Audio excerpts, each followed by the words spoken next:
Right in the heart of the city, there was a massive construction site with a giant crane towering high above the skyline. They were building the tallest skyscraper in town, a sight that felt like a miracle for everyone, especially the younger crowd. When the construction workers showed up for work in the morning, he noticed once again how everything had been scattered around. As usual, kids had snuck onto the site and messed things up while no adults were watching. No matter how many times they were told to stay away, the kids kept sneaking in and leaving a mess. The worker complained to his boss, who was way too stingy, suggesting he should either hire another guard or at least set up some security cameras. A crushed Coke can rolled under his boot. He kicked it aside, grumbling that he hadn't signed up to be a janitor. If the boss wanted the place spotless, then he better pay extra for that. Frustrated, he kicked the can even harder this time, and it clattered loudly as it rolled across the floor.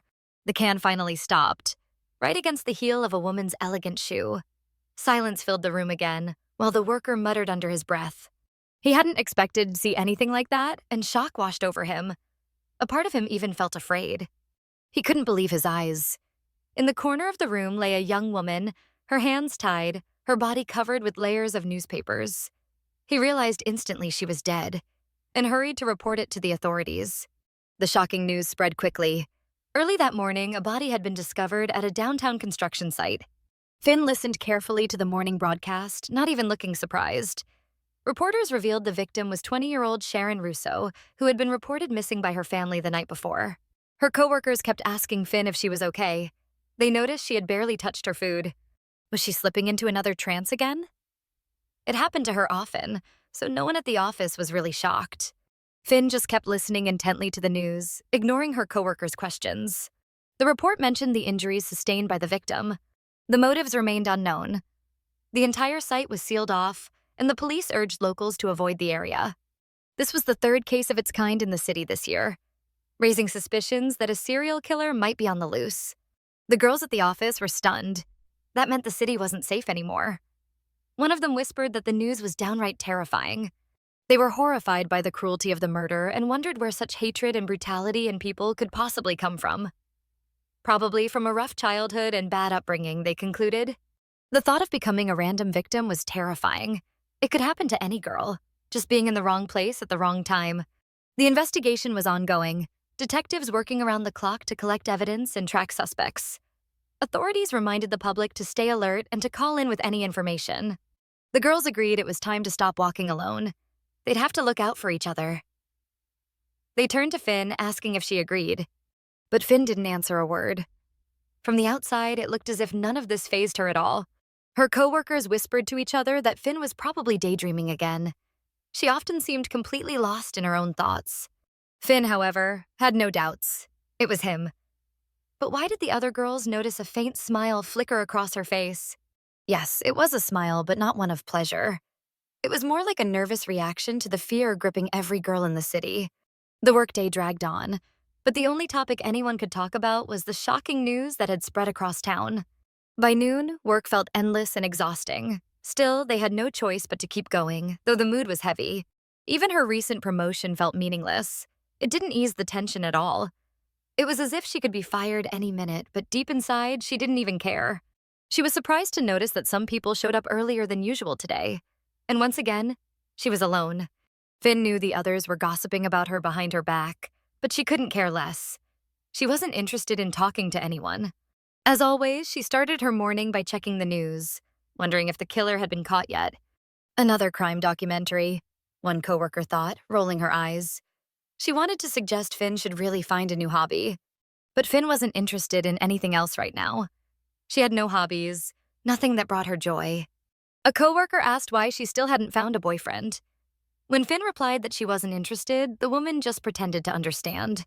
That same coworker didn't usually meddle in people's business, but maybe it was time for Finn to find a new pastime, because her obsession with crime was pushing people away. 2 years at the office, and she still hadn't made a single friend. Finn considered this coworker her friend, but in reality she had no choice. After all, the woman was her manager. Finn was surprised at first, wondering if the manager really meant it. But she was just joking. No need to take her words so seriously. Sure, they were friends, but her boss was too busy to hang out anyway. The manager was simply trying to say that Finn should try new things in life, blend in a little more with the people around her. Why had Finn never thought about dating someone? Was there really no one at the office she liked? For the first time, the manager wanted to have a real, honest conversation with Finn. She was kind-hearted and always tried to give good advice. She even asked what Finn thought about blind dates, offering to set one up for her. Finn respected her boss, though at times she found her a little annoying. The manager then called out to Isaac, reminding him he had forgotten to fill out some paperwork. She leaned toward Finn and whispered for her to notice the guy standing off in the distance. That was Isaac Evans. Very handsome, but not exactly invested in his job.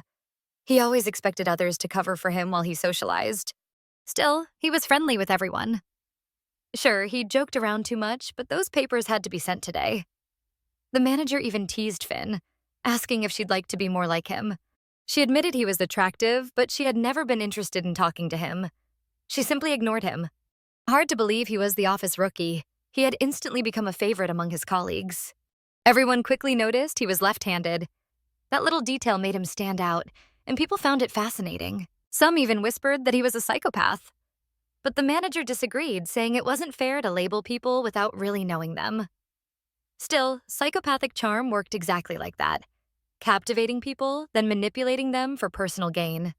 The manager gave some advice, saying you gotta accept the fact that good guys really do exist, and you shouldn't judge everyone by your own standards. Finn Lewis. Maybe that's exactly why people kept their distance from her. She'd say something unnecessary, and later others just felt uncomfortable around her. Now it got interesting to hear what people actually thought of her. At first, she came across as someone easy to like. But over time, those positive traits started to fade. She let everything go in one ear and out the other. The workday was officially over, but some folks stayed behind to wrap things up. The manager thought everyone did a great job, but reminded them not to forget to clock out. She didn't want to come back to the office on her day off just to deal with stamps. Everyone knew how much she loved her job. She practically lived there. Coworkers wished the girl a nice rest, but she still reminded them not to be late for work on Monday. By the way, the manager decided to apologize for the sudden schedule change. Starting next month and until it ended, Finn would be working the night shift. The manager knew Finn usually went home alone, but now things were different. She asked if Finn was scared of that. Finn had worked late before, so it didn't scare her. The manager was relieved. Outsourcing business processes was unpredictable, and luckily her contract had flexible hours. Otherwise, it was always up to the higher-ups. Finn never liked whining. She really was fine. The manager knew she was almost the perfect employee, never arguing about being overworked by the company. If she hated her position so much, why hadn't she quit already? But bills don't pay themselves, so she had to keep working hard. Late in the evening, Finn hurried home, but the thought of being vulnerable really scared her. She just couldn't understand why people were so obsessed with finding the one, as if it was the end of the world if they didn't. Why even live to old age, constantly worrying about loneliness? Sometimes that was the best thing you could wish for at the end of life. The streets were crowded with people rushing home. Some of them had partners waiting for them, ready to spend a nice evening together after work. Finn decided she was better off walking her path alone. But deep down, sometimes she did feel a little sad. Still, it was better than forced conversations with someone else when all she wanted was to gather her thoughts and rest after a long day. She kept walking, but stopped for a few minutes, lost in thought, to rethink the manager's words. She looked at her reflection in the glass and remembered the advice, that she should try to be more like that office guy, Isaac. Finn kept staring at her reflection. She noticed how sad her face looked and wanted to see a smile there. But when she tried to smile, it just wouldn't come out. So she thought about helping herself with her hands. She figured nothing bad would happen if she tried to force herself to smile with her hands. As she leaned closer to the glass, she suddenly realized someone was standing on the other side, watching her strange movements with interest. When she looked closer, she saw that the person was actually familiar, and it didn't even surprise her. It was Isaac Evans, the so-called office psychopath who tried to talk to everyone like he'd known them his whole life. Isaac knew right away it was her, so he called out, but she pretended not to hear and completely ignored him. She quickly stepped away from the window, deciding to just keep walking home without answering. By the time the guy came out of the building, Finn was already far ahead. She had hurried away fast. Without thinking much, the guy decided to follow her, but she picked up her pace. The road ahead got tougher. She had to pass through areas with barely any people. And with the kind of news going around the city, folks were too scared to walk alone in deserted places. From shocking murders to sudden robberies, there was enough lawlessness to give a whole nation chills. Finn popped her earbuds in and decided to listen to a podcast about criminal cases that dragged listeners into the darkest corners of the underworld. They invited people to join their program, uncovering motives, methods, and the madness behind infamous cases. You had to listen carefully, imagine yourself in those situations, and fully dive into the stories. Sadly, in today's world, women face the widest range of dangers, and one of the most common problems was stalking. Stalkers weren't funny at all. These creepy men were willing to pay any price just to terrorize their victims, forcing them to live in anxiety for years. What made stalkers truly terrifying were their methods: tracking with cameras, GPS devices, or relentless chasing that bordered on obsession. It was crucial to know what signs to watch for, to stop them in time. When Finn got out of the subway, her house was just a short walk away, but the street was completely empty. It was already really late. Streetlights were lit only every other pole, leaving patches of darkness. Even Finn felt a little uneasy. As she walked, never looking back, she could feel someone following her. She knew she had to pick up her pace to figure out if she was really being followed. She also knew she couldn't look back. It might tip off the stalker that she was aware of him. Carefully, Finn opened her bag to pull out something she could use to defend herself. Without making sudden moves, she grabbed her pepper spray and held it tight in her hand. She had to be ready. Her pursuer could catch up fast. When she realized the stalker was already right behind her, she stopped, turned, and aimed the spray straight at his face. But she never got to use it, because standing in front of her was Isaac, who had been following her almost the entire way. Holding the spray at him, Finn demanded to know why he just wouldn't leave her alone. But he didn't bother asking her permission to walk her home. The guy stopped just in case, so she wouldn't accidentally spray the pepper spray. She knew perfectly well that if she sprayed it directly in his eyes, it would hit him hard. Isaac didn't get it. Could she really be serious about using pepper spray, even though she knew exactly who he was, since they worked in the same office? He still hadn't answered her question, so she didn't understand why he was following her. Earlier, she had mentioned hearing loud music and noise through the wall. He guessed it was just a misunderstanding. He lived nearby, so he was walking the same way as Finn. But she didn't believe him. It seemed like he was lying. She didn't see anything funny about it, but she wondered why she had never run into him in this area before. He had just moved here recently, and this road led straight to his place. Plus, he'd never met her here before, and had no idea she lived in this neighborhood. Finally, everything became clear. Her coworker turned out to be her new neighbor. It turned out they didn't just live in the same building, but literally next door to each other. An incredible coincidence that amazed them both. Working together in the same office, they never even guessed they lived so close. Apparently, because of her night shifts, she had never run into him before. So Finn asked when he had moved into this apartment. Those boxes by the door were his, but why hadn't he brought them inside yet? Isaac had moved a few weeks ago, and the boxes were empty, though he still had plenty to unpack and organize. He apologized for the mess in the hallway, promising to clean it the next day. She said it was fine. They didn't bother her. She asked just out of curiosity. But what was happening was incredibly surprising.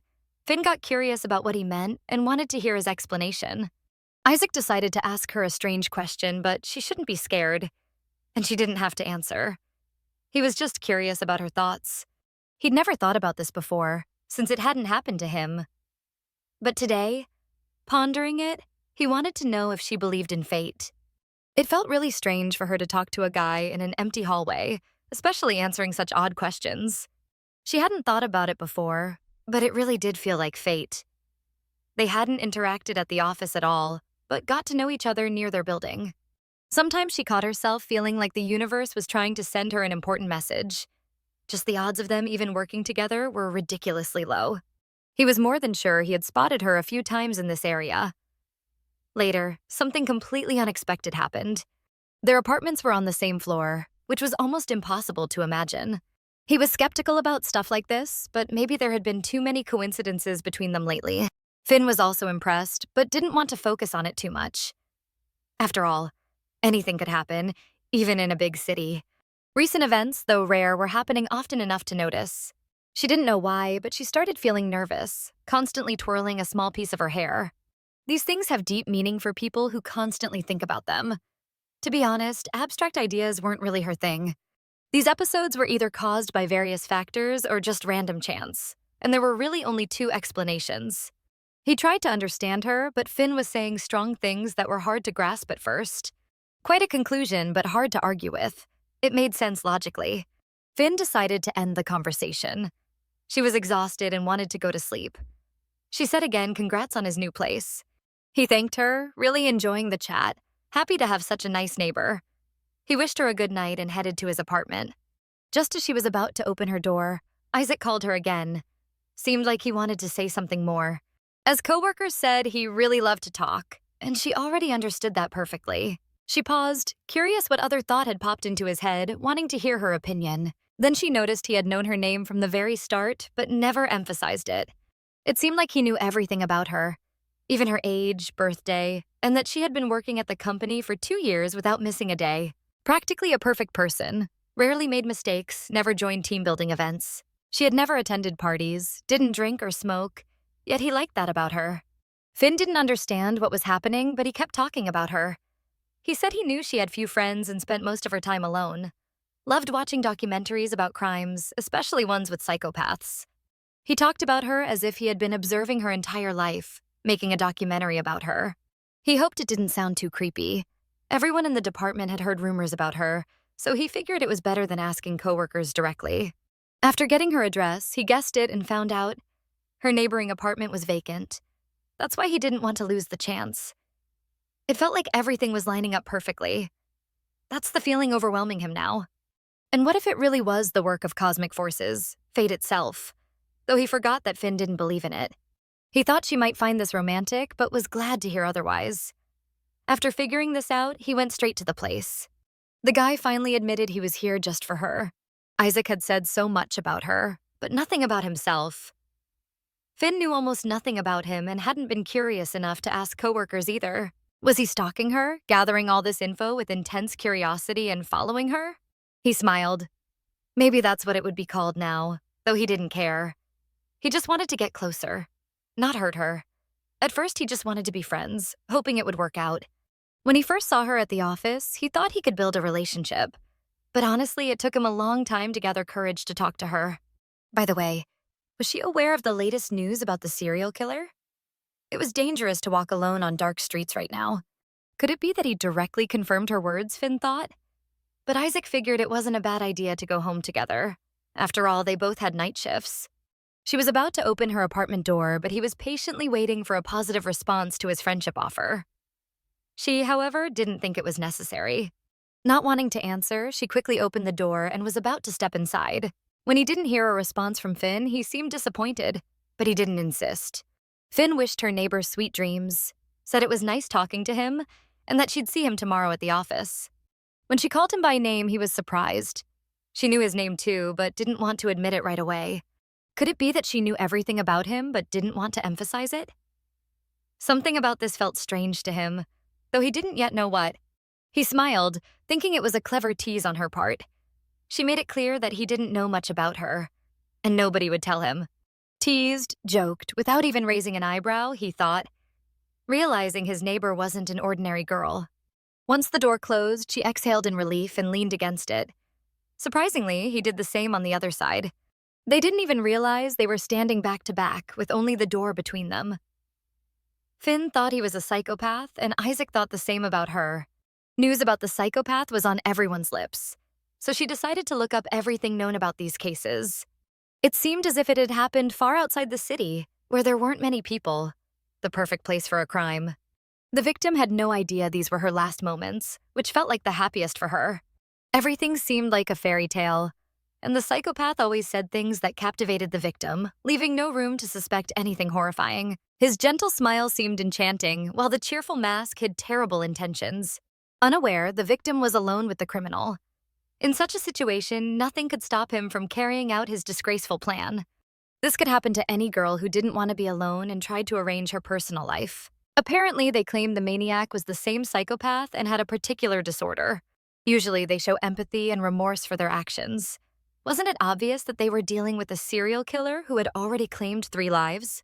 Not every thug has such a disorder. Plus, not all mentally ill people are heartless, though combined types are common. Their criminal calculated everything, which is why he hadn't been caught yet. How law enforcement generally caught such scoundrels who made no mistakes. According to some theories, maybe the killer wanted attention or to convey something, while others thought it was just fun for him. Whatever the motives, the fact of multiple victims couldn't be ignored. Otherwise, the city's atmosphere would be tense. She paused the video, but her thoughts were a mess. Could it be that the psychopath was among people by day, committing his heinous crimes by night? The video was very long, and Finn was so tired that she fell asleep without even realizing it. When she woke up and looked at the clock, she realized she had slept long and deeply, oversleeping. She needed to get up quickly, as she hadn't expected to oversleep. Even in a hurry, she decided to sit at her computer. She did this every morning and didn't want to break her routine. She immediately opened the crime news, curious about the investigation details of the maniac's murders. It seemed her thoughts matched the experts. This meant she understood the investigator's psychology and tried to figure out the psychopath's psychology. It was confirmed that all the victims were killed by the same person. The crimes were executed differently, but shared some identical details. She wondered if the police would manage to find the culprit and punish him with the full severity of the law. Everything she wanted to know, she couldn't find through a regular computer search, so she'd have to investigate elsewhere. They guessed they would meet again soon, so she'd have to figure out everything she got curious about. The workday at the office was coming to an end. Although there wasn't much work left, everyone was exhausted and ready to head home. But Finn had the evening shift today, so her workday was only just beginning. For now, her workspace was empty, even though she should have been there already. Usually, she arrived a few minutes early to prepare everything before the shift started. The manager was already waiting for her, wondering why Finn was late today. Was this something new or a sign of the apocalypse approaching? It meant she no longer had to pay bills and could enjoy the remaining days. Isaac had already arrived at the office. Raising his hand, he wanted to greet the manager, who was standing by Finn's empty desk, lost in thought. The manager was surprised. Had she missed the moment when she started communicating with him as an equal? The guy smiled and immediately guessed that she was in a bad mood. The manager noticed that he was in a great mood, unlike her. Had something happened that even a night shift couldn't upset him? He seemed to be radiating happiness today. If he wished, he could share his pleasant moments with the manager. Isaac asked if she wasn't here. The manager didn't understand at first, but then realized he meant Finn. She probably hadn't yet gotten used to her new office schedule, hence the delay. Strange that she hadn't heard from her yet. Usually, Finn didn't skip work without notifying the manager in advance. Isaac's expression changed dramatically. He was surprised. Could something have happened, causing her delay? The guy even swore, saying maybe it was his fault. The manager asked what he meant. What could he have done? He didn't want to explain further, so he quickly decided to leave the office, not even listening to her until the end. Outside, it was almost dusk. The sun was setting behind the horizon, and the sky was covered with thick clouds. Isaac left the office building, worried about Finn. He didn't know where to go. The manager followed him out, deciding to light a cigarette.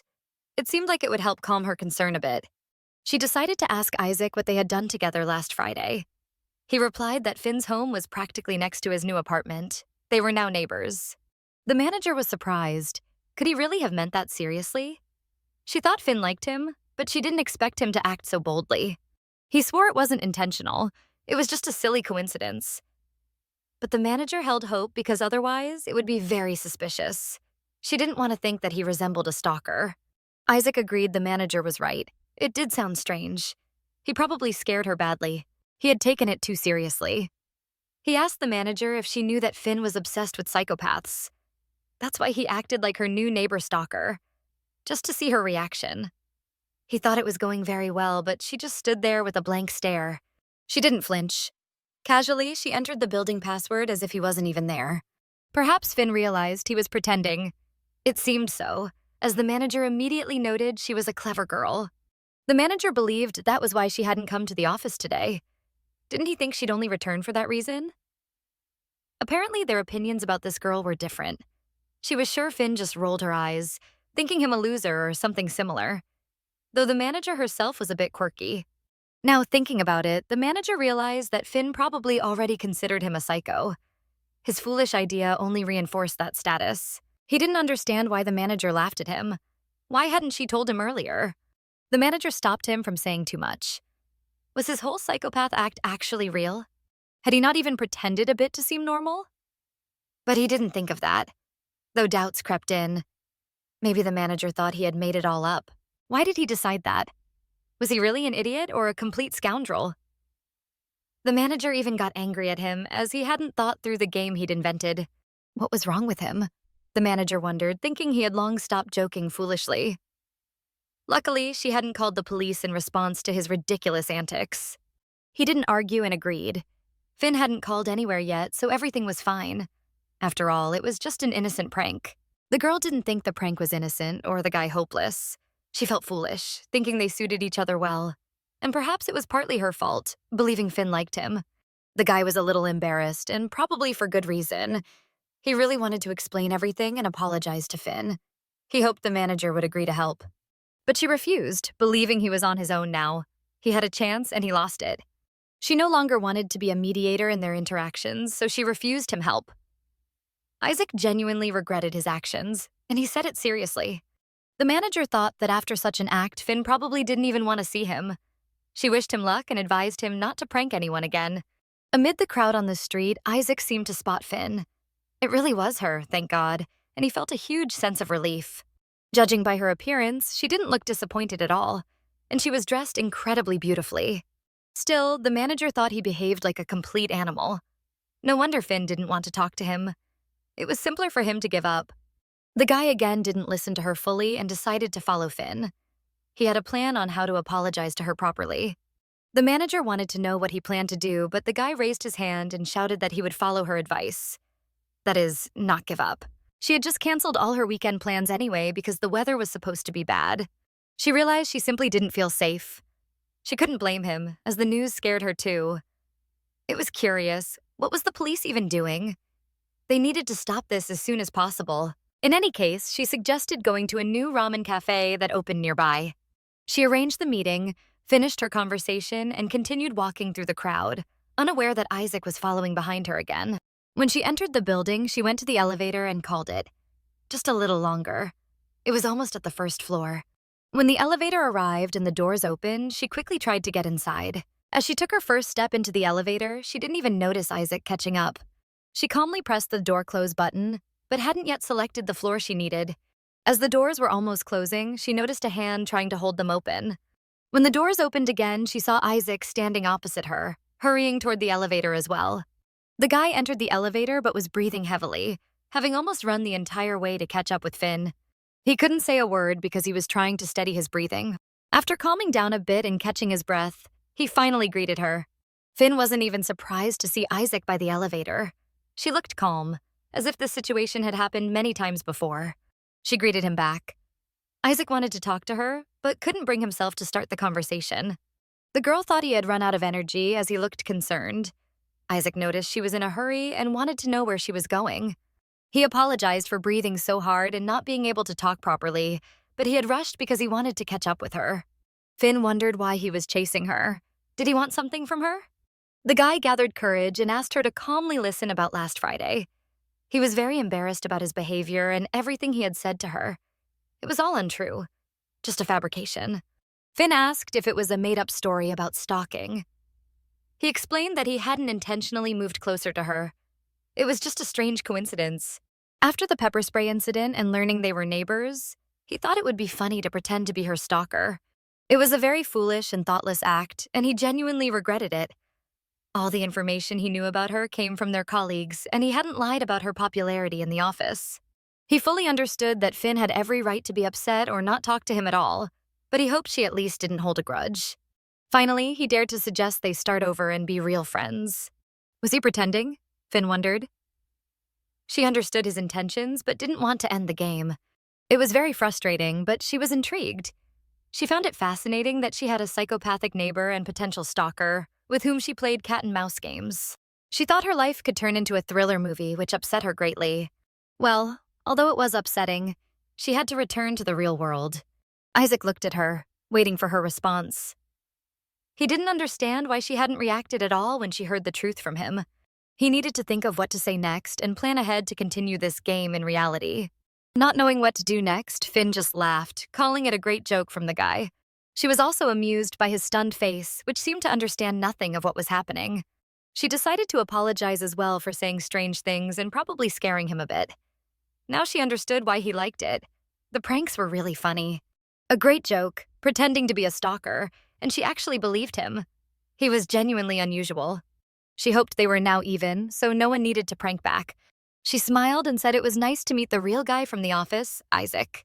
The elevator doors opened and she stepped out, not wanting to say goodbye, knowing they would see each other again.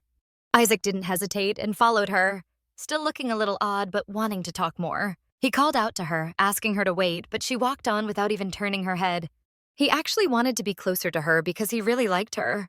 He knew a cafe with the best pastries and coffee, and if she didn't like sweets, they could go somewhere else. He promised they would definitely return before the break ended, so maybe she wouldn't refuse to have lunch together. Is he really going to treat me? She thought. Isaac wanted her to order whatever she liked. Finn loved sweets and thought an overbreak wouldn't hurt anyone. Would she agree to go on an overbreak with him after he had pranked her so absurdly? Why had he stopped? She hadn't refused to go for a snack together. It was noticeable that her smile didn't change at all. Was she really unaffected by his antics? She walked ahead and Isaac followed behind her again, almost as if stalking her. He didn't understand why he always acted so strangely around Finn. Looking at her, he realized he really liked this girl, which probably made him constantly awkward and behave oddly. She was unusually beautiful and didn't act like everyone else. Her behavior stood out from her office colleagues, and she didn't like gossiping. Finn was the girl he had been searching for a long time. He would do everything not to lose his chance and stay close to her. Over coffee, the manager and Finn were discussing their personal matters. The girl mentioned that Isaac had invited her to lunch. The manager was surprised. Had he really dared to do that? She considered him very persistent, understanding that he had no intention of stopping. Finn reacted very calmly to the lunch invitation, as they were simply going to eat at a cafe. That can't be, said the manager. Could she really be planning to have lunch with Isaac? Finn didn't see anything unusual and had already agreed to the meeting. The manager thought she should wait and consider it carefully, as this guy was unusual, not like the others. Besides, she barely knew him and needed to get to know him better. Wasn't this her idea from the start? Finn wondered. What had happened for the manager to change her mind? The manager had insisted too much about dating, but Finn didn't need to take it too seriously or rush things. Finn was beginning to build a relationship with this guy, just as their manager had wanted, but now it contradicted her intentions. Finn had long suspected that the manager was making plans regarding these people's personal lives, constantly nudging them toward each other. Isaac knew some very personal things about Finn, but most of the information had only been shared with the manager. So the girl assumed he had learned it all from her. But as a manager, she couldn't just give out information about her employees to anyone who asked. Doing so could seriously compromise her safety, even if she had violated protocol. She advised the manager to be more independent, otherwise she could get into trouble with the higher-ups. The manager sincerely apologized to the girl. She felt awful and admitted she had been wrong. It had been a big misunderstanding, as she had known Isaac for a long time from a previous job. The manager hadn't thought about bringing them together, but then the guy started showing interest in Finn, and the idea came to her mind. She believed Finn and Isaac had a lot in common and seemed like a very good match. Finn recalled that Isaac had asked colleagues for information about her and considered her very popular. Could it be that he was eccentric only with colleagues but sincere in his feelings for her? By the way, he had become known for his ridiculous sense of humor, but the manager thought he had outgrown it. Now, Finn probably knew he was still a bit of a fool. He had told her about the terrible prank he played on her, and for that she considered him a total jerk. That was why the manager asked her to cancel the meeting. Finn thought nothing serious had happened, so she didn't want to refuse the meeting. Besides, she was curious to see how he would behave when they were alone. After everything, she still decided to meet him? The manager was surprised, but Finn thought the guy was just trying to be friendly, and there was nothing unusual about it. Besides, it was just lunch, so there was no need to worry. Nothing bad would happen. It seemed the stupid prank had actually worked. But why did Finn take it so lightly? Which even raised some suspicion. Finn headed to the cafe to meet Isaac, as they had agreed in advance. When she entered the place, the guy had been waiting for her for a while and was very happy she had dared to come. Isaac gathered courage and placed the order without involving her. He thought she would like his choice of treats. Finn really enjoyed the food and didn't argue with his menu choices. There were so many treats that she didn't know what to eat next. This is truly food of the gods, Finn thought. When the guy looked at her and smiled, it annoyed her because she didn't understand what was so funny. Isaac found her adorable right at that moment, as if she had been transformed by the bite of the pastry. Moreover, for someone who supposedly liked sweets, the order was worthy. He enjoyed treating Finn, especially since she liked the treats. The girl wondered if he was concerned about the bill and suggested splitting it. The guy agreed without hesitation. When he looked at her with such curiosity, she didn't like it. A look like that could ruin her appetite. The guy understood her hint. He didn't want to make her uncomfortable. He was simply happy to be able to talk with her calmly. Looking at him, Finn realized that he seemed completely normal right now, the exact opposite of what she had heard about him. She thought people still held the same opinions, but she couldn't say it was entirely untrue. She herself wasn't the most social person around. Her manager said she was very unusual, which made others uneasy. Finding friends had never been easy for her. Perhaps it was because she had completely different interests. She wasn't upset about it, just unwilling to invest more effort than it was worth. The guy fully understood where she was coming from and supported her, despite considering her special among everyone. Before their meeting, he had been in similar situations as she was. It's very hard when others view the world differently. People judged those who didn't fit their ideas of normal life. If only they took the time to try to understand why someone does what they do. He wanted to tell her he didn't think she was weird at all. She was wonderful, just as she really was. That's why he liked her so much and was curious about her personality. She felt very pleased to hear kind words addressed to her, especially since she had never heard anything like that before. Does he usually lure his victims with sweet words, not real sympathy, and things like that? Was he targeting lonely women, using his looks to gain trust, and then waiting for them to relax? His handsome face also worked to his advantage. He used the vulnerability of his targets, and when they finally let their guard down, he would strike. Had his perfect plan been discovered, but she wasn't the kind of girl who would be impressed by such kindness? Isaac listened carefully to her and couldn't understand. Was she joking so shamelessly, since such words couldn't be true?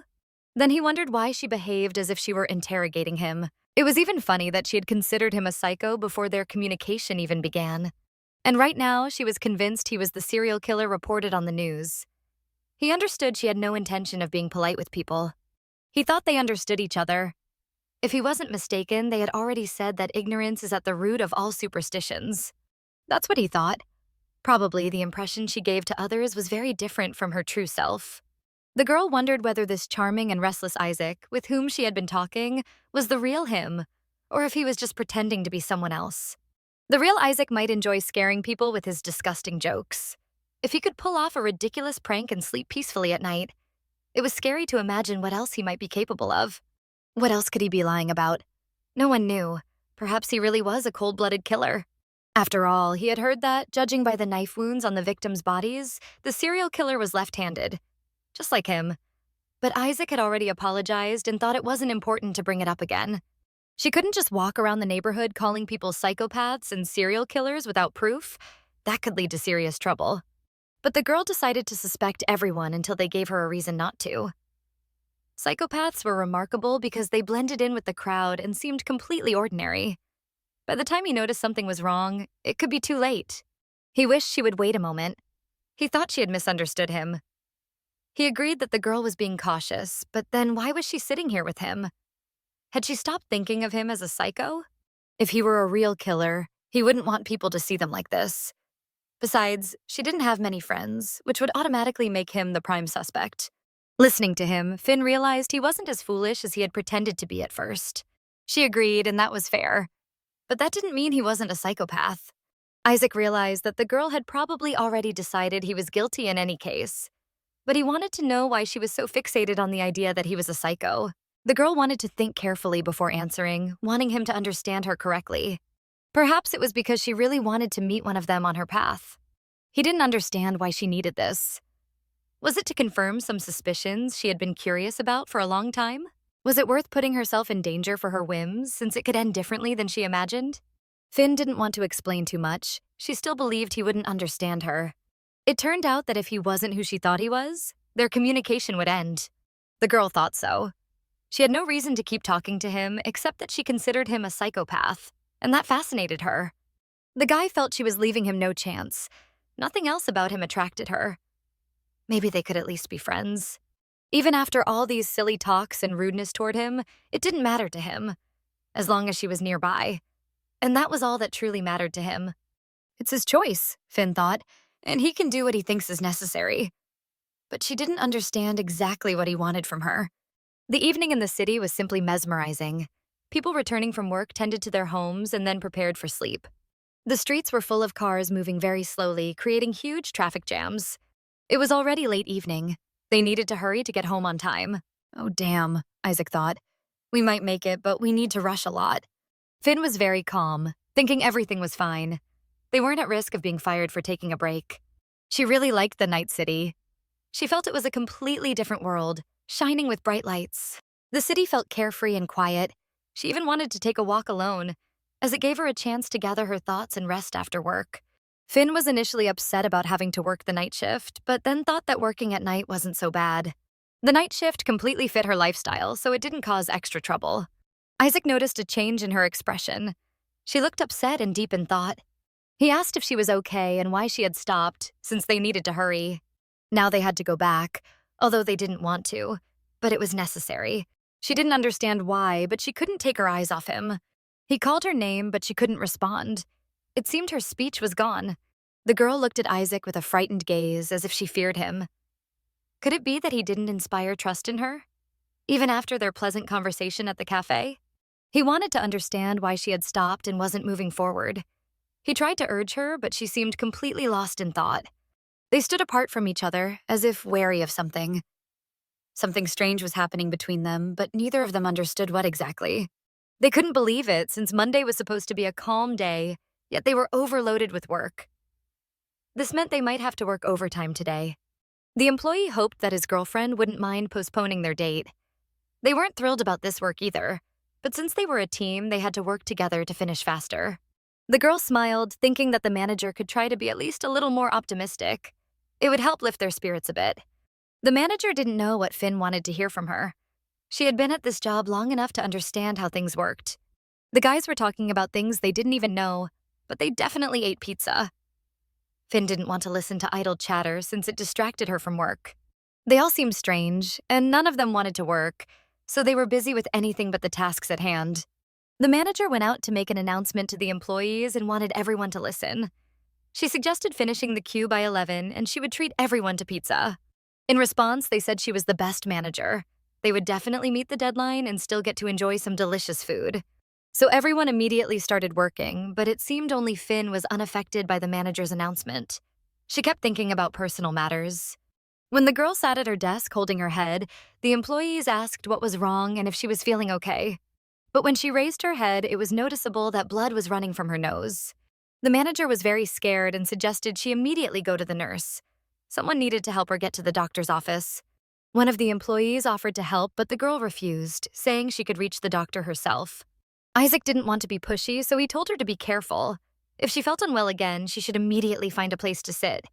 To avoid disturbing anyone and distracting them from work, the girl tried to leave the office as quickly as possible. The guy really wanted to help Finn, but he didn't understand why she refused. Going alone in that condition was very dangerous. Finn reached the clinic, but there were many corridors, so she needed to decide immediately which direction to go. At such a late hour, the clinic had no one around, making it feel like a scene from a horror movie. She didn't understand why the hospital had to be so far away, why it wasn't nearby, especially with so many office buildings around. This frustrated her, since coffee shops were on every corner, yet reaching the hospital was so difficult. Not knowing where to go, she decided to ask someone, but it was hard since there were almost no people around. The place was so quiet that her footsteps echoed throughout the hospital. It sounded as if she were walking barefoot on water, with a rustle as if she wasn't lifting her feet. Her heavy breaths could even be heard, loud and eerie. Childhood scenes came to mind. Creepy memories frightened her, but she was still curious. Without fully understanding her state, she wanted to calm down and focus on more important details. It seemed she was walking barefoot on cold water. The water was so clear that she could see her reflection. In the reflection, she appeared as a little girl, and she wanted to touch it. Leaning down, she tried to touch the cold water, but it seemed something was holding her, as if embracing her. Isaac wanted to support her, as he wasn't coincidentally near her. As always, he walked behind her, as if following her. Finn seemed to wake up and return to reality. She heard Isaac's voice and didn't understand how he appeared in her subconscious. The guy apologized, but it seemed to him that the girl felt unwell, as she looked like she was about to faint. He asked how she was feeling, since it was immediately noticeable that she was exhausted and overwhelmed. When the girl regained consciousness, she couldn't understand why this guy was near her again. Had he not given up on the idea of following her? And was he continuing his clumsy joke? Her condition was unsatisfactory, so she needed to go to the hospital to make sure her health wasn't at risk. She had a slightly elevated body temperature, but her condition was still normal. The doctor asked how often she experienced nosebleeds along with headaches. Finn didn't even know. It was the first time in a long while this had happened. After examining her, the doctor noticed that her blood pressure was slightly elevated. When the doctor asked if Finn had any idea why her blood pressure had risen, the girl thought for a moment, as she had no thoughts on the matter. Perhaps she had been working too much lately. But until today, Finn hadn't worked longer than necessary. Recently, however, she had been having trouble sleeping. Maybe this was connected to her health condition. She wondered what the cause might be, perhaps marathon sessions of documentaries, but she had been doing that for a long time. The doctor asked if Finn had felt stress or anxiety recently, or if she had any relationship problems. Finn turned her head and looked at Isaac, who was patiently waiting for the doctor to finish the examination. The doctor asked because sometimes stress and anxiety can cause high blood pressure, which in turn can lead to nosebleeds. These were isolated cases, but it would be better to avoid anything that could cause stress for now. However, if it happened again, she should consult a specialist. The doctor suggested Finn leave work early, and the manager didn't object. She decided to send her home while the team would take care of the remaining tasks. Someone needed to give her a ride home. The manager was slightly worried that Finn might try to go by herself. Isaac wanted to support her and take her home, but he needed someone to cover him at work. The manager angrily told the guy to shut up, feeling the whole situation was happening because of him. But he didn't understand how he was at fault. Perhaps it was because he was foolish and his actions seemed similar. Yet, recently, she continued to see him. Could it be that he was just trying to find an excuse to leave work early? Why did memories of Noah appear again when Isaac was near her? Maybe it was a sign, and he was somehow closer than she thought. Isaac continued insisting on helping her, wanting a chance to make amends. She had a strange feeling but thought it was time to leave. Her condition hadn't improved, so she needed to get home and lie down. The office wasn't far from her home, but she still had to wait for transportation, as she couldn't walk in her current state. The subway was almost empty, but a few passengers still passed by, also returning late from work. Some people say a person's personality is shaped by childhood memories, carried into adulthood. If that's true, what significance did her memories have for her now? Were they making her think she needed to change something in her life? The problem was that she didn't fully remember her past. Some fragments were missing from her main memories. They waited for the subway in silence for a while, but Isaac dared to ask if she was truly satisfied with everything. Accompanying her home, being a potential killer in her mind, didn't that worry her at all? Finn guessed he was joking, but still didn't think he would do anything illegal in such a crowded place. Moreover, she only agreed for him to accompany her to the subway station. She would go home on her own. That was fair, of course, but it was just his pitiful attempt to cheer her up, as she had been so silent the whole time. Finn noticed that cheering someone up wasn't his strong suit, and he didn't do it very well. The guy smiled, still thinking she was smart even when she was sick. There was an announcement at the station. The train would arrive soon, so it was time to go. A warning told people to stay back from the platform edge and allow passengers to exit before boarding. Finn should go now. Before leaving, she thanked him for his help and wished him a good night. But Isaac didn't want to let her go. Grabbing her hand, he asked her to wait a little longer. He truly felt sorry for his actions, not wanting to ruin the relationship, which was already fragile. He wasn't sure how to act around her now so as not to appear despicable in her eyes. He didn't intend to cross boundaries or complicate things. He genuinely worried about her, but every time he offered help, it still looked foolish. Isaac knew that sometimes it was very hard for him to express his sincerity, so it came off as strange. But now he wasn't joking at all. He spoke sincerely. He was genuinely concerned for her health, feeling guilty. This time it was the truth. He hoped his feelings would reach her. He asked her to take care of herself and get some proper rest. If his sincerity remained a mystery, it would reflect poorly on him. The subway doors were closing, so Finn needed to hurry. The doors closed. She stood by the window, looking at him. She wasn't fully sure of his sincerity, but it was clear he was very worried. Isaac really wanted her to change her opinion of him, to see him as a normal guy with feelings for her. He still stood on the platform, waiting for the train to depart, not taking his eyes off her. She waved at him as the train left the platform. She moved forward while her persistent companion stayed behind. Standing on the platform, he still worried about her condition, wondering if she could get home safely. He wondered how she could trust her instincts about others. Finn hadn't even noticed she was holding something, then remembered that Isaac had placed something in her hand. When she opened her palm, she saw an omamori with Japanese kanji meaning protection. Morning came very quickly. She didn't even realize how fast the night had passed. The sun rose over the horizon, shining brightly through the window. The morning was warm and sunny. Although it was still early, her phone had already received a lot of messages. Then she remembered to wish Mrs. J a happy birthday. She also wanted to check how she was doing and whether Scott had been assigned a new case. Finn hadn't seen Mrs. J for a long time. Mrs. J mentioned that Scott was currently working on a serial killer case. She seemed curious, maybe she wanted to know something, but Finn decided it would be better to visit her on the way. She really wanted to learn more about the serial killer case, as the story intrigued her greatly. If she visited Mrs. J, he probably wouldn't mind, Finn thought. Besides, it would look like she had simply decided to drop by chance. At the police station, the morning started very early. The staff had long been at their desks, but there was no work spirit among them. A man walked confidently down the empty corridor, hurrying with important matters.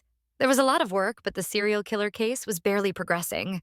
He was very angry because persistent reporters were once again trying to get any information about the killer.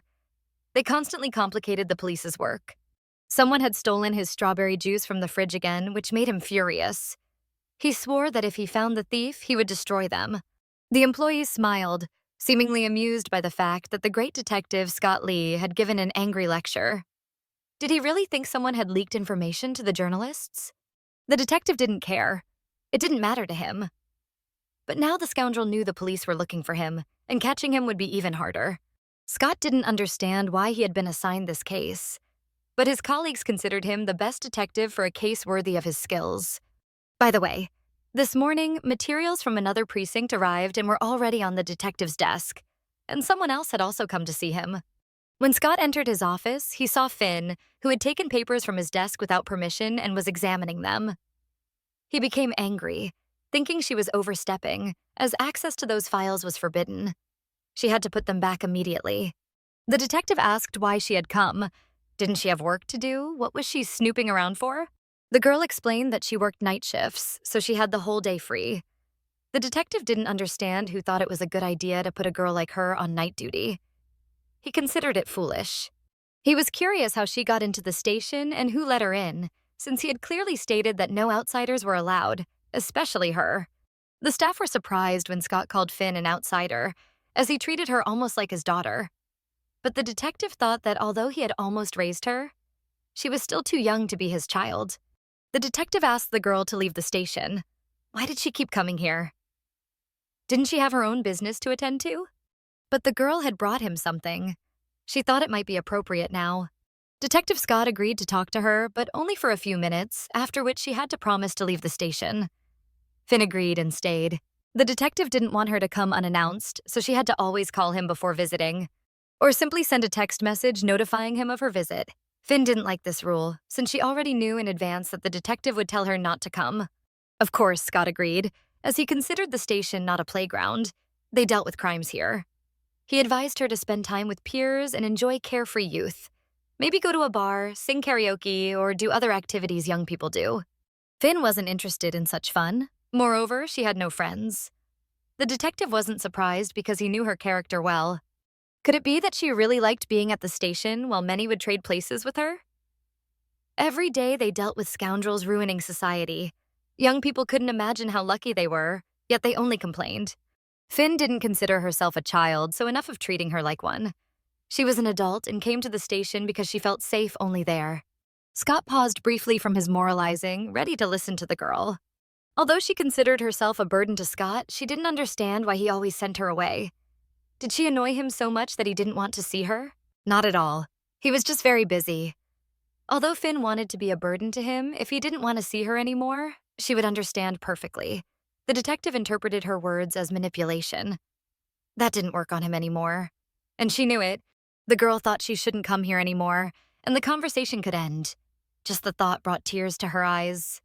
The detective noticed Finn's strange expression and asked why she looked that way. Was she about to cry again? Unable to resist her pressure, the detective agreed to listen. He suggested she could come whenever she wanted, but only when no supervisors were present. He wondered if Finn had come to the station just for this, or if there was something she wanted to know personally. She had to answer honestly. Maybe something had happened, but she didn't know how to tell him. Finn heard that he had been assigned the serial killer case. The detective immediately stood up from his chair, and his guess was confirmed. She hadn't come here for him. He couldn't believe he had fallen for it, and he was curious about what she had said. But that question no longer mattered. He guessed who might have leaked the information. Were people really that bad at keeping secrets, even his colleagues? Could it have been Noah? Finn cautiously said the name so no one else would hear. He couldn't reveal anything. It was part of an ongoing investigation. He thought the young girl didn't need that information. But he could say one thing, they still didn't know anything. He wondered why she thought of him. It was very curious. Lately, the killer was being mentioned on every news channel, and Noah seemed to have disappeared. She couldn't shake the feeling that it was him, which was why she had been sleeping poorly. Due to poor sleep and night shifts, the girl felt exhausted and tired. She was curious about Scott's opinion on the likelihood that Noah was the serial killer. The detective approached Finn, asking what was going on, as he thought it all belonged to the past. Why did she think of him again, as she had discussed with her doctor before? He asked if she was still taking her pills. Finn had stopped taking them last year. Her doctor said they were no longer needed.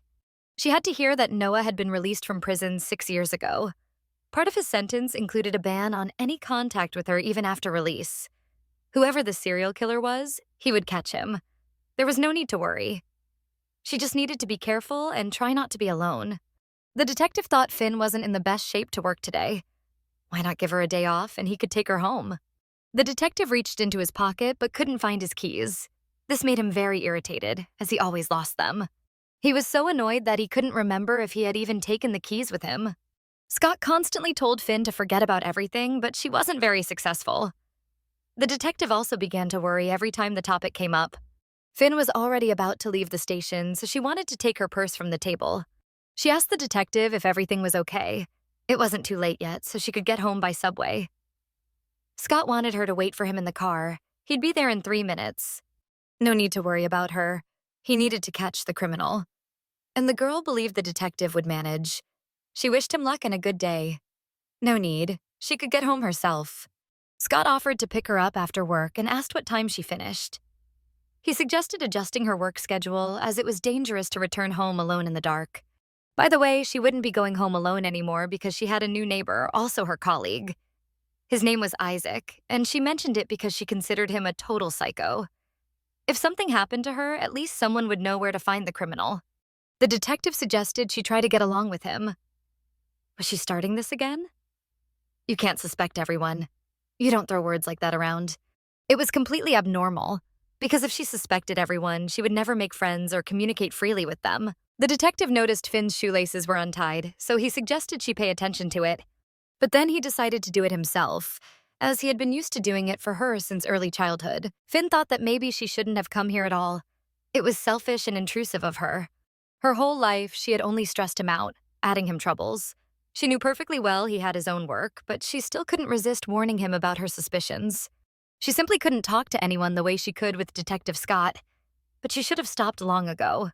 She just couldn't burden him with her problems anymore, so she decided not to come to the station again. But she wanted him to know that she had really come to see him. She didn't intend to disturb him, but the news had shaken her, and that's when her paranoia flared up. She knew the detective had a huge pile of cases, so there was no need to worry about her. She was confident everything would be fine. He didn't need to fuss over her. She could manage on her own. But she wouldn't mind if he decided to check on her, just so he wouldn't think he had to babysit her. Finn was already too mature, so such functions should be switched off in his subconscious. Finn was grateful to him for everything he had done. Without his help, anything could have happened to her. The detective smiled. He could see how grown up she had become. She looked quite neat. Perhaps today was a special day. Isaac dared to visit Finn, but he wasn't sure if she would be happy to see him. He stood at the door of her apartment, knocking, but no one opened. She had probably already left, he thought, but he didn't hurry away. At that moment, he regretted not taking her phone number. He could have called to see how she was doing. The woman took an item that was lying on the detective's desk. She saw Finn throw it out of her bag. It seemed to her that Finn did it on purpose. The girl looked quite concerned, so she asked what the detective had said to her again. He considered himself a heartbreaker, but had rejected the girl who was interested in him. Detective Scott couldn't understand why she was so interested in this. Didn't she know that curious people sometimes get hurt? Shouldn't she be indifferent since they were talking about Finn? As her guardian, he clearly couldn't handle the role properly. The detective was surprised because Finn literally came to him and said she no longer needed a nanny, assuring him she was already mature and independent. Perhaps she was just trying to present herself well so he would finally see her as an adult, not a child. The detective thought the girl read too many romance novels, but how long could he pretend not to notice? Finn probably had feelings for him, and he could no longer ignore it. He needed to be honest with her. Scott thought it was better to leave things as they were. Sooner or later, she would outgrow it. Finn was confused, which was understandable. She barely interacted with anyone. Her father was abusive, and her only friend turned out to be a cruel killer. Her relationships with men had never gone well. She didn't truly know love or tenderness until her aunt took her in, and they quickly became very close. Perhaps because her aunt gave Finn what she lacked, maternal affection and a role model. But after her aunt's death, the girl refused to join a new family that wanted to take her in. That's why the detective requested to be transferred here, so he could watch over her until she came of age. Due to past abuse, Finn was always overly tense when meeting new people, which naturally didn't help her socialization. He just wanted the girl to enjoy life like any normal person. Find a hobby, hang out with friends, or even date someone. She just needed to understand that she deserved happiness, and that not everyone around her was as terrible as her father. And this would really happen if she moved forward. But moving forward meant letting go of past memories. Since he was one of the people involved in her past, she needed to stop interacting with him to avoid further trauma. Their conversation was interrupted by a colleague who had very important information. He had materials on the first case. Perfect, thought the detective. They could get back to work. The girl wanted to say a few more words to the detective and then finish the conversation about Finn. She wanted to say that only Finn herself could decide how to live her life and whom to have in it. Not him. Scott knew this well, which is why he didn't want Finn to visit him too often, but he's still worried about her, especially about her mental state. He suggested discussing it later since now was the time to catch the main criminal in their city. The manager was working, but at that moment she couldn't concentrate, so she often made mistakes. The girl was very tired, but she still needed to finish the task scheduled for today. Looking up, the manager noticed Finn had appeared in the office. She asked how she felt and if she was ready to start the night shift. All the office staff were worried about her and whether she was well enough to work today. Finn was surprised. Could they really be worried about her? Or did she just feel guilty because of the incident with Isaac? The manager didn't want Finn to think that way. Of course, she cared deeply for her, and even if Finn acted like the Ice Queen, she was very dear to her. Her head hurt, and she had a nosebleed due to sleep issues, but she was already feeling much better. Finn didn't want to talk about it anymore, so she suggested the manager change the subject. Noticing the package on the table, Finn wondered if it was really a well-wrapped lunchbox. It was indeed so. The package had been left by Isaac specifically for her. The manager was surprised, realizing he could be sweet and caring when he wanted. Inside the package was a small note, and it seemed Finn really liked him. There were rumors that this serial killer attacked victims every 3 months. It was true, as if from a movie script. Murder in the shadows. The killer acted according to the same pattern as their criminal. The timing, the way the victim was tied, and the method of injury, it was eerily similar.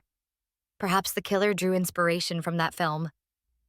If the police kept this in mind, the case could be solved quickly. But they didn't understand why he did it again. The victims' hands were tied behind their backs. No one saw the crime scene until someone posted the photos online. It was a real nightmare. The horrible photos were still in his mind. And each victim had only 2 wounds. Isaac listened carefully, then smiled and said he was surprised there were only 2 wounds. Was all this tying up done just to deliver 2 blows? It was really funny. The killer could do whatever he wanted while the victims were helpless. He acted like a true idiot and was clumsy as well. The guys didn't see anything funny in the situation. They didn't understand why Isaac was smiling. Was he under some drug? Isaac wanted to apologize, but he just noted that the killer was unprofessional, which amused him. Their conversation was interrupted by Finn, who called Isaac. When he saw Finn in the office, he was very happy. He didn't know about her health, so he had been worried. He quickly went to her, telling the guys to return to the office without him. The guys were surprised. They recognized Finn from the support team and never imagined she would become friends with Isaac. If he hadn't found her at home in the morning, he decided to go to work. He asked how she felt and received a thank you for checking in. Could it be she was looking for him in the office to return the lunchbox he prepared for her? The girl really wanted to return the lunchbox, so she didn't even open it. The guy was very disappointed. He had prepared it personally and wanted to treat her from the heart. But the girl found an alternative. She suggested Isaac have lunch with her. But the girl found an alternative. She suggested that Isaac have lunch with her. They went outside and decided to eat in the fresh air. Besides, no one would disturb them by paying them special attention. Finn asked if he always did this. She was curious. Maybe he was doing it for the first time. The girl often took food with her and had lunch in the park. Isaac also wanted to know if she always did this alone. But she wasn't always alone. Sometimes she joined her colleagues. The guy smiled and couldn't believe the girl said it seriously. Finn didn't know he would be happy to hear that from her. At that moment, he felt special and very pleased. Finn realized it was very easy to upset or cheer him up. Did she think it was trivial, though it was just her style? That's why he was no longer surprised by anything. It was clear that even a small, spontaneous gesture from her meant a lot to him and brought a smile to his face. He wondered if Finn ever felt lonely. Perhaps sometimes it's nice to just be alone with yourself. In reality, he worried a little that he might be annoying her. So he apologized in advance if that were the case. He really enjoyed being with her and spending time together. He didn't annoy her because of himself. It was something else entirely. Isaac remembered well because the girl had already told him about it. She was learning a lot of new things about him and couldn't even imagine that he could cook. Isaac started living alone very early, so he had to learn. Not that he could cook complicated dishes, most were quite simple. Still, it was impressive. Few people knew how to cook nowadays, especially guys. He could use this skill to attract girls even more. From Finn's perspective, it sounded like advice or something similar. When she took a bite with her fork, she wondered if he was planning to kill her with this method. Could she really think he was capable of poisoning the food and then offering it publicly? She didn't rule it out, as she had a tendency to suspect everyone around her. At first, he thought she was joking, but then realized she was serious. So he grabbed her hand to prove once again that he had no bad intentions toward her and really wasn't a criminal. He decided to taste his own dishes first to prove to the girl that the food was good quality and not poisoned. He easily put the food in his mouth while she held the fork. From the outside, it looked like she was feeding him. But she wondered, could Isaac really be the same Noah? He looked very much like him, with the same hair and eye color. His voice was similar, and she remembered it often. It was sad because she couldn't be sure, even if it were true. Yet why did looking at him always bring back memories of Noah, whom she had been so afraid of? If it turned out he really wasn't such a bad guy after all, and that she was wrong about him, what would she do then? Why doesn't she want to explain why she sees danger everywhere? Why she's wary of everything around her? Finn couldn't tell if she could trust him enough to open up about what was eating at her. But keeping it all inside was tearing her apart. Finn felt like she couldn't accept things the way they were if it was just going to keep going like this. But first, she wanted to figure it out on her own. Help from others felt pointless. Her trust in people was almost non-existent. The harder he pushed, the more certain she became she was right. Isaac didn't get it, but it only made him look more guilty. If being around her was that uncomfortable, he could have just gotten up and left. But instead, he swore she misunderstood him, though she had no idea what he really meant. He couldn't shake the feeling that Finn just wanted to send him packing without even giving him a chance. Finn had already told him he was wasting his time, that he'd never really understand her anyway. Isaac agreed, but pointed out that she didn't even try to explain, as if she was already defending herself from him. A little openness wouldn't hurt sometimes. But those were only his guesses. She seemed fine, insisted she didn't need anyone's help. Isaac figured she was clinging to her cold, untouchable image so no one would see her differently. Still, that didn't explain why she kept imagining other people's thoughts. It threw him off, and she didn't even realize it. But that wasn't the point. She had invited him to the park, swearing everything was fine, though her behavior said otherwise. Even if Finn thought he was some psycho, how could she act so cautious and yet so careless at the same time? Maybe he was rushing things, but that's how it looked. Finn didn't want to hear him out anymore, but he still wanted to finish. The guy needed her to at least explain what was really going on. Finn admitted he was only right about one thing. He really was rushing things. He saw her attitude, endured her harsh words, yet still refused to leave. So why blame her for his hurt feelings? People were always trying to tell her how to live, what to do, but she already knew that for herself. Why did they always assume she needed help? That was the one thing she couldn't stand. Couldn't she just be herself? She actually enjoyed spending time with people, but if it wasn't mutual, she wasn't going to force it. If Isaac didn't want to be around her, then why was he still here instead of walking away? She told him to save his nerves and just go, without worrying about who was right or wrong. Isaac just smiled, thinking Finn was, as always, being dramatic and hostile, even when he was only trying to help. But to him, it really wasn't as complicated as she made it out to be. She just needed to push through her fears and learn to trust people. It always gets easier once you let things out. Once she did, she'd feel relief right away. Venting and talking about your feelings was important. That's what psychologists were for. Simply listening to people. Isaac listened carefully, but he figured maybe it was time for them to head back. He was ready to leave, but Finn stayed still, so he asked if she wanted to walk with him. Ever since Isaac started hanging around her, she had been feeling something unfamiliar, emotions she hadn't known before. He told her that if she ever wanted to talk about it, he'd always be there to listen. Deep down, she understood it all, but facing it in reality was terrifying. Detective Scott was still at his desk. There was too much work, and he couldn't just drop it. When a message came through, at first he ignored it. They were usually useless at this hour. But this one told him not to go home yet, to wait a little longer. Whoever handled the first two cases was a joke. They didn't even leave proper documentation. Scott figured they either lacked work ethic or never gave the case the attention it needed. It made sense. There hadn't been any more updates from the victims' families, and the number of interviews done could be counted on one hand. Looked like he'd have to start from scratch. At least they still had all the records of the victims. This case meant sleepless nights. While they waited on forensic results, his partner suggested they start with what they already had. Clearly, their suspect had a specific type when choosing victims, sticking to the same pattern every time, and a signature, the same method of killing. But before that, he'd carefully stalk his victims, studying their habits. The woman listened closely, surprised by how organized Detective Scott was. Not every investigator worked like that. The method of killing was identical in all three cases, though the last victim had more bruises and wounds. Looking at the photos from the crime scenes, one could see a pattern and the same nature of the crimes. All victims died near their homes, except the last one, whose body was found at a construction site, covered in even more wounds. All three looked eerily similar. Long brown hair, brown eyes, ages between 23 and 26. Scott looked at his notes again. All the victims had brown eyes and brown hair. Could it be him? Scott thought, recalling Finn's story about a possible psychopath.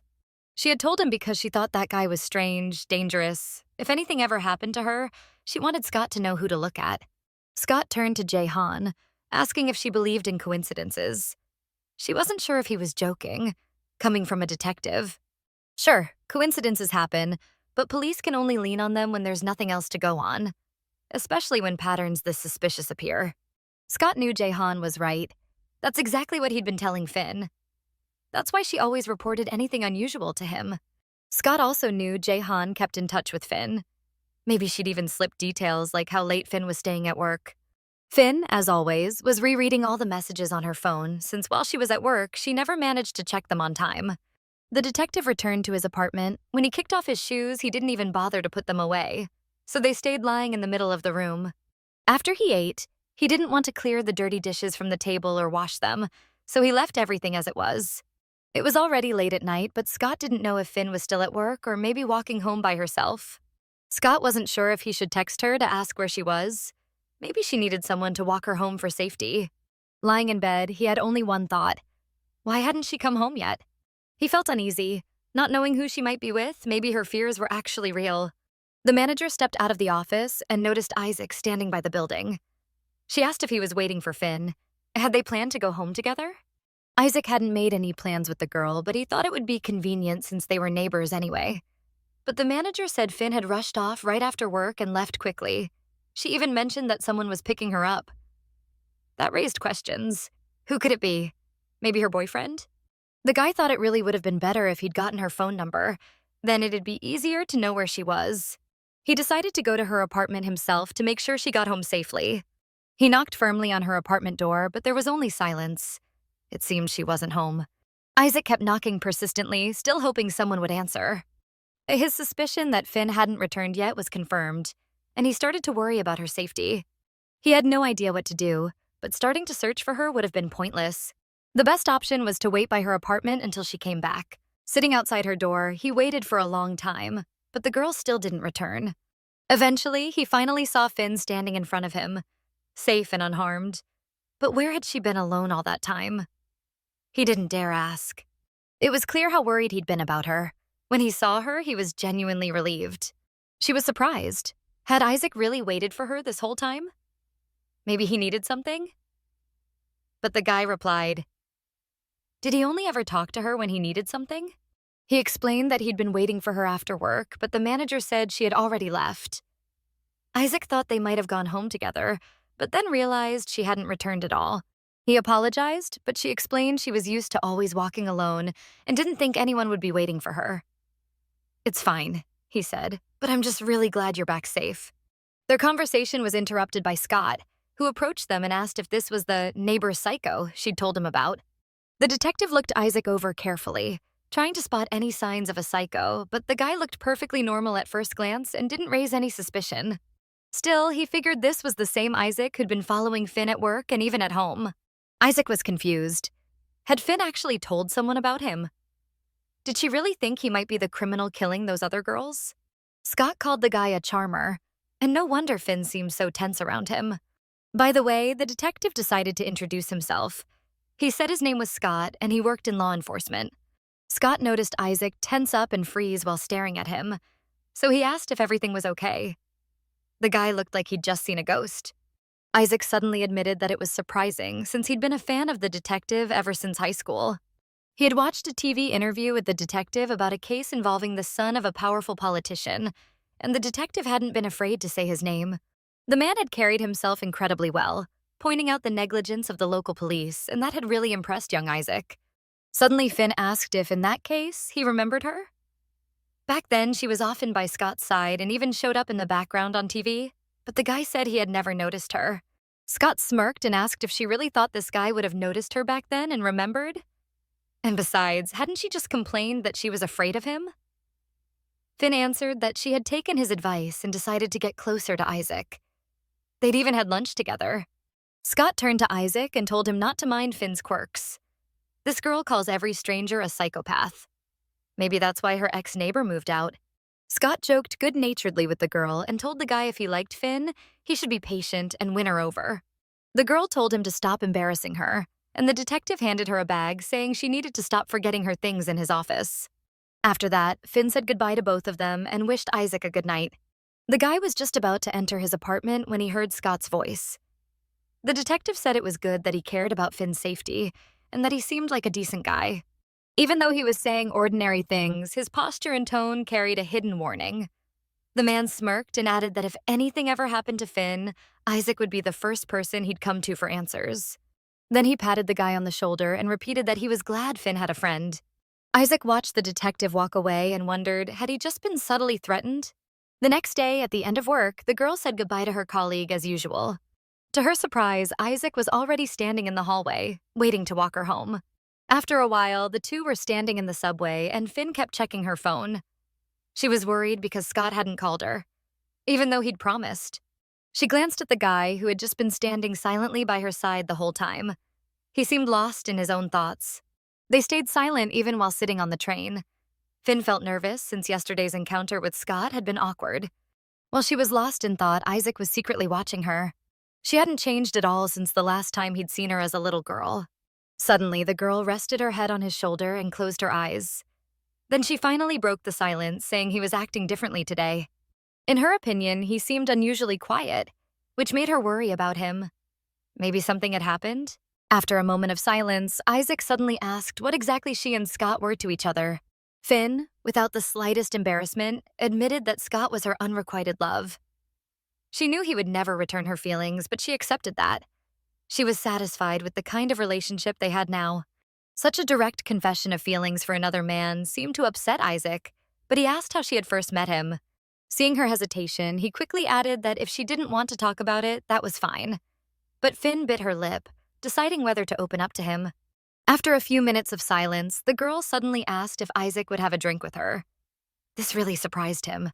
The night was starry, and the full moon shone in the sky. Finn sat on the rooftop, gazing at the endless scatter of stars. The door to the roof opened, and Isaac appeared with a bag of drinks and snacks. He asked how she even knew the rooftop door wasn't locked. He froze when he saw Finn in her home clothes, sitting cross-legged and staring dreamily at the night sky. The girl finally noticed her friend had come back and apologized for not noticing him right away. The guy said it was fine and asked if she'd just had one of her spacing out episodes. The girl was surprised and asked how he knew about that. A wave of unease washed over her. But Isaac quickly explained that he'd noticed it a couple of times when they were together, and her manager had mentioned it to him. He didn't want her to think he was stalking her or anything like that. Finn replied that she really did have those episodes, but this time she was just mesmerized by the night sky. Stargazing enchanted her and calmed her down. It made her feel like there was more freedom up there. Suddenly, Isaac changed the subject and asked if it was really okay for her to be drinking with him. Had she already stopped suspecting him? The girl answered that she'd decided to drink to gather the courage to tell him the story of how she met Scott, and that in this way she wanted to apologize for distrusting him. Isaac tried to reassure her that she didn't need to get drunk for that and that he was willing to wait until he earned her trust. But the girl had already put the bottle to her lips and was taking big gulps. Wiping her mouth with her hand, Finn grimaced and said alcohol tasted absolutely disgusting. The guy just smiled, wondering if she really went through with this. Time passed, and the number of empty bottles kept growing, while the girl kept talking about her unrequited love for Scott. She was almost unconscious, constantly mumbling that she didn't understand why Scott never saw her as a woman. Isaac, resting his head on his hand, thought about how she'd been talking about the same thing all evening, but still hadn't told the story of how she and the detective first met. But suddenly the girl said something interesting. She suggested that the detective's lack of interest in her was because he had known her since childhood. Smiling, the girl explained that she'd been raised by Scott's aunt after Finn's father was killed. She said she was glad that happened to that bastard, because if it hadn't, she never would have met Scott or grown close to him. Isaac listened intently to her story, not interrupting or asking questions. The girl kept laughing, saying her father had done only one good thing in his life, given her life. But he still deserved to go to hell.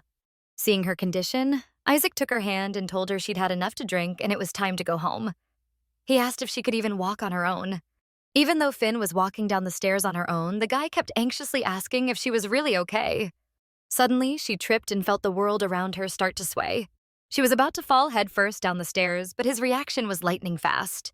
He caught her by the waist, pulled her close, and with a smile said he'd warned her to be careful. He was just glad he managed to save her. All of a sudden, Finn found herself studying his face. She had never seen him from this close before, and the words slipped out of her mouth that he actually looked really attractive. She reached out her hand and said his eyes were like the ocean, deep and calming. Isaac kept holding her and smirked, asking why, if she thought he was so handsome, she hadn't fallen for him. Why was it Scott instead?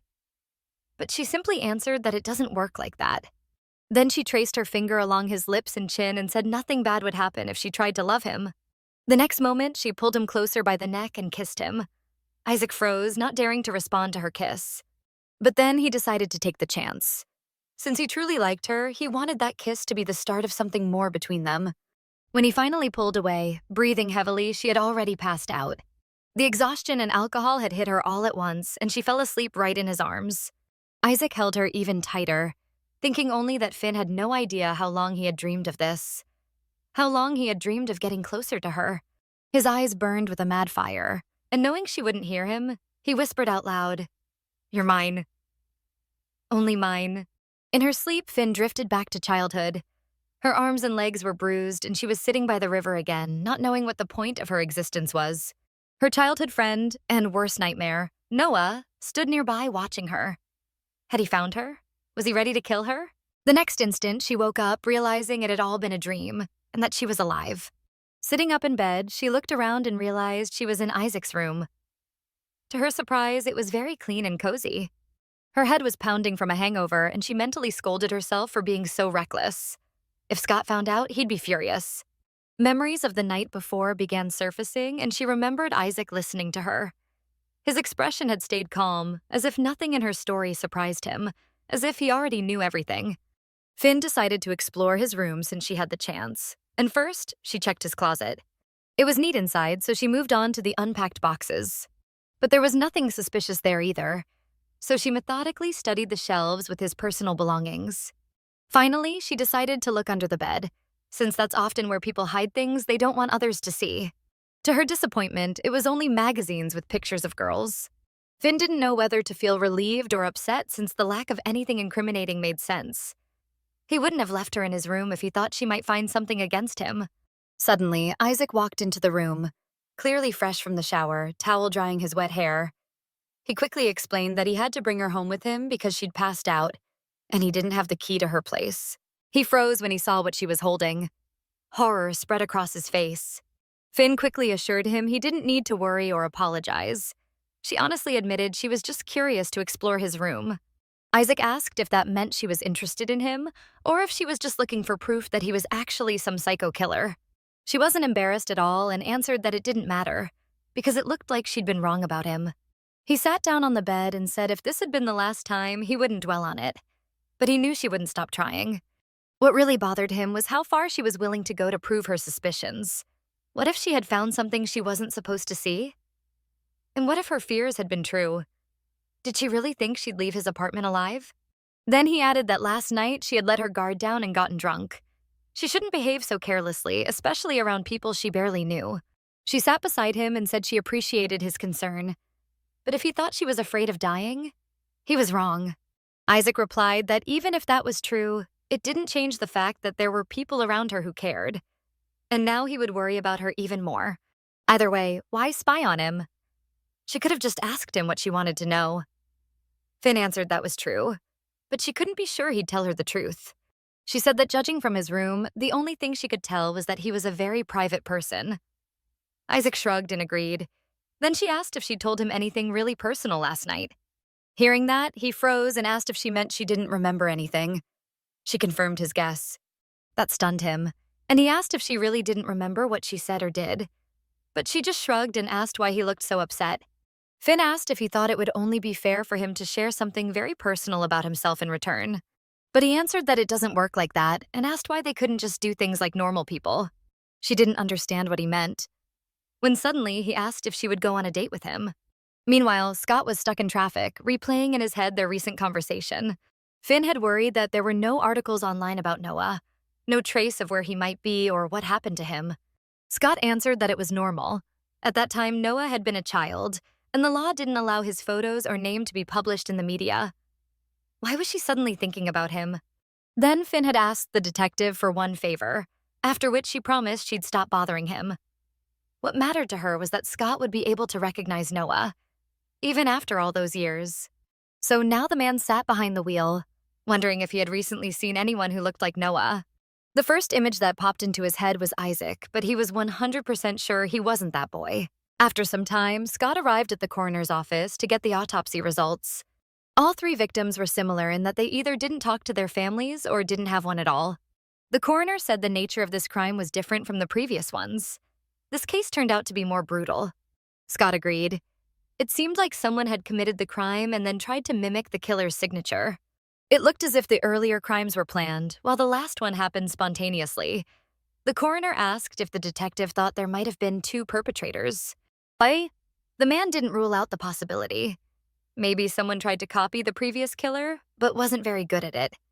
Still, something didn't add up. After all, the fact that a serial killer was operating in the city was only announced after the third victim was found. So the question was, how could anyone know the killer's signature and methods? Theoretically, it was only possible if this person had been following every single crime in the city very closely. But even that was strange, since all reports were strictly classified and no one knew the details. Thinking about it, nothing had actually changed in the killer's pattern, except for a few extra strokes. But as Scott had said before, no information about the crimes had ever been released, so it was unlikely anyone could know enough to copy them. The coroner replied that for now they only had guesses. To form any theories, they needed more evidence and suspects. Scott agreed, adding that backup from higher up would be arriving soon. His phone rang in his pocket and he said he needed to take the call. It was his colleague and friend. The younger man cheerfully reported that he had done what Scott asked. Taking the folder in his hands, the man began reading the file on Noah Inoue. There wasn't much information. No problems had come up after his probation ended. The officer assigned to him had given Noah a positive review, and according to the data, the guy had changed his name, moved to another city, and was living quietly. Scott thanked his friend for the help. With a sigh of relief, he decided he had to share the good news with Finn. Meanwhile, Finn's manager called her into the office, pointing out that since she started hanging out with Isaac, she had become very unpunctual. The woman said that if Finn was trying to get back at her, she didn't want to be dragged into it. Finn asked what kind of revenge she was talking about. Just then, Isaac walked by behind Finn, and the manager snapped that it was all his fault for teaching her stupid things. Hearing that, Isaac just stuck out his tongue to tease her. The woman flipped him off and told him he was annoying. After that, Finn finally got a call from Scott. Excited, she asked why he hadn't called or answered her messages for so long. The man told her that Isaac definitely wasn't her childhood friend Noah. He hadn't wanted to worry her until he had verified everything. Finn thanked the detective, but deep down, she didn't know how to feel. It seemed like there was no mystery in Isaac, and she wasn't sure if she should even keep talking to him. Meanwhile, Scott explained that he had dug deeper into Noah's record. According to the reports, after being released on parole, Noah hadn't broken the law again and had settled into a quiet life. So he advised Finn to move on and live her life fully. That didn't mean she shouldn't stay cautious, especially around Isaac. Finn just thanked him for the information and hung up, saying she had to go. She couldn't believe what she had just heard. Noah couldn't have simply gone on to live a normal life. Her hysterical laughter echoed through the restroom. Noah could never have become a normal person. She remembered perfectly well what a monster he had been. She laughed like a madwoman. A memory flashed before her eyes, the smile of the boy who had killed her father. She would never believe he had turned into some angel. And then he had chosen her. And his actions haunted her day after day. There was no way she'd believe he was now living carefree, as if nothing had ever happened. Suddenly, it was as if an inner voice began to speak to her. Her own subconscious whispered that she should stop pretending and admit that, deep down, she was glad for Noah, because she was the one who had made him do it. In the mirror, Finn saw her younger self, covered in blood. The girl smiled and told her the only real monster here was her. The little Finn, still smiling, asked if she had really forgotten who she was. It was just so convenient to forget what you wanted to. Horrified, Finn stumbled back from her reflection, screaming that it hadn't been her idea, that she wasn't guilty. She clearly remembered Noah suggesting they deal with her father and run away together. But her inner self kindly reminded her that it had actually been Finn's idea. She was the one who had suggested it to Noah. Finn screamed that no one understood her. No one knew what a monster her father had been or what he had done to her. The inner voice whispered that Noah had taken all the blame and paid the price for it, while Finn had walked away free. The girl asked what sins her younger self was talking about, and her inner self promised to give her a hint. Finn lowered her gaze and saw her own hands gripping a blood-soaked rope. Meanwhile, Isaac was wandering around the office looking for Finn, wondering why she had been gone for so long. Eventually, he went up to a colleague and told her he couldn't find Finn anywhere. He asked her to check the bathroom since he couldn't go in himself. Entering the restroom, the woman froze in the doorway. She saw Finn lying on the floor. Standing in the hallway, Isaac immediately heard the woman scream for help. Sometime later, Finn woke up in a hospital room and saw Isaac sitting by her bedside. She realized she had no real reason to avoid him.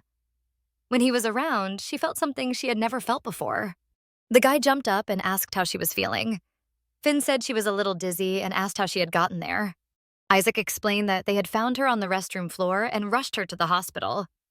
He asked if he should call Scott, since her emergency contacts weren't valid. Finn replied that she was fine and that there was no need to call him. Isaac was about to go get the doctor when Finn stopped him and suddenly began talking about her father. She admitted that her father often beat her, whether he was drunk or just needed someone to take his anger out on. He blamed her for her mother's death since she had died during childbirth. To him, Finn was a walking reminder of that loss. It was clear that telling this story was hard for her. She nervously picked at her nails as she continued. She explained how she often went hungry. She confessed that she used to wish he would just disappear, and because of that, she still feels awful. But the truth was, she was terrified of him, Tears streamed down Finn's face as she said it felt like her prayers had been answered. Her father had died right before her eyes. She'd blamed herself ever since. She couldn't remember everything, but the most horrifying images still lived in her mind. Isaac held her as she let it all out. The words poured from her like a flood. She often acted irrationally, unable to even understand herself. Finally, she asked if he really wanted to date someone like her. Isaac hugged her tighter, pulling her close, and quietly answered that of course he did. A strange smile crossed his face, one she couldn't see. He told her he didn't need anyone else but her. Meanwhile, Scott arrived at the first victim's home and began inspecting the surrounding area. A female colleague informed him that the landlady hadn't touched anything inside the apartment, so nothing should interfere with the investigation. She added that since it was a poor neighborhood, there were no security cameras, but she would try questioning the neighbors. Scott thanked her and said they'd meet in the parking lot once he finished looking around. The man stood in the middle of the room that once belonged to the first victim. Her parents had died when she was a child, and she'd lived with her grandmother until adulthood. After that, she had moved out to support herself. She had no family or close friends. If her boss hadn't reported her missing, no one would have even looked for her. All the doors and windows were locked except for one broken window in the kitchen. The woman had reported it to the landlady, but unfortunately, the suspect slipped in through it the day before the repairman was supposed to come. The crime scene wasn't messy. There were no signs of a struggle. It seemed the killer had specifically broken in to launch a surprise attack, leaving the victim no chance to resist. According to reports, in every attack, the killer used a regular kitchen knife. He always wore gloves and never left a single fingerprint. Scott still couldn't believe someone had planned the crime with such precision. Most likely, the suspect had either jumped down or taken a shortcut across the neighboring building's roof. Everything pointed to the fact that he knew his victim's routines and surroundings. He was a true stalker. That probably explained the long gaps between murders. Suddenly, his thoughts were interrupted by an elderly woman asking if he was a police officer. The woman turned out to be the landlady, and she began telling Scott about the murdered girl. According to her, the girl was very sweet, hardworking, juggling several jobs, and studying at the same time. The woman admitted she had become the closest person to her. The girl had dreamed of meeting a guy and getting married. Scott asked if she even had time for a relationship.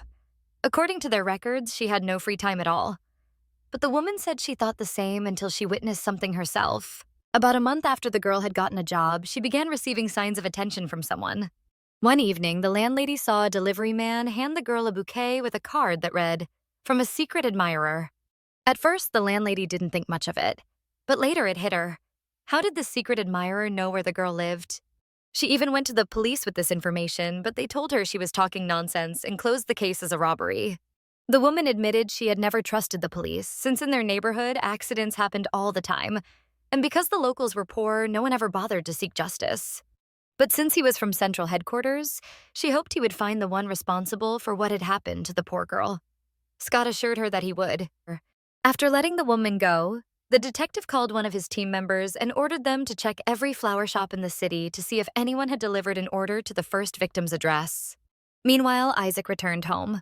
He let out a tired sigh and collapsed onto his bed, staring blankly ahead. Just then, Finn texted him, thanking him for taking care of her today. He replied, telling her to get some rest, and with a relieved sigh, thought about how he had finally managed to get her phone number. His eyes fell on the magazine that Finn had found under his bed. Lying back, he stretched out his arms and looked at the glossy cover. The next moment, he opened the magazine, and photos of Finn spilled out from between the pages. Isaac let out a shaky laugh and muttered aloud how lucky he was that Finn hadn't flipped through the magazine. He had completely forgotten he'd hidden her pictures there and had almost been caught. Laughter burst out of his chest. How lucky he was. Isaac lay on his bed, smiling, thrilled that he had dodged exposure. Scattered around him were countless photos of Finn, taken in secret. The next day, when work ended, Isaac waved to Finn, saying his shift was over, and that he'd be waiting for her in the lobby. Finn immediately jumped up, saying she had just finished closing her shift and could leave with him. As she rushed past her colleagues, she didn't hear their whispers. The women were gossiping about how those two were always together lately. They lived nearby, came to work together, and left together. They wondered what kind of relationship they had. One of the women frowned and said that dating a guy didn't sound like Finn at all.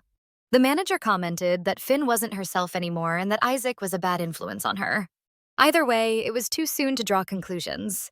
Maybe once Isaac got to know her quirks better, he'd run away just like the other guys who had once liked her. Another colleague disagreed, saying they were both wrong, that this time things were different. She watched the young couple walk away, mesmerized, and said even a blind person could see how good those two were together. Finn didn't want a relationship simply because she hadn't found the right person.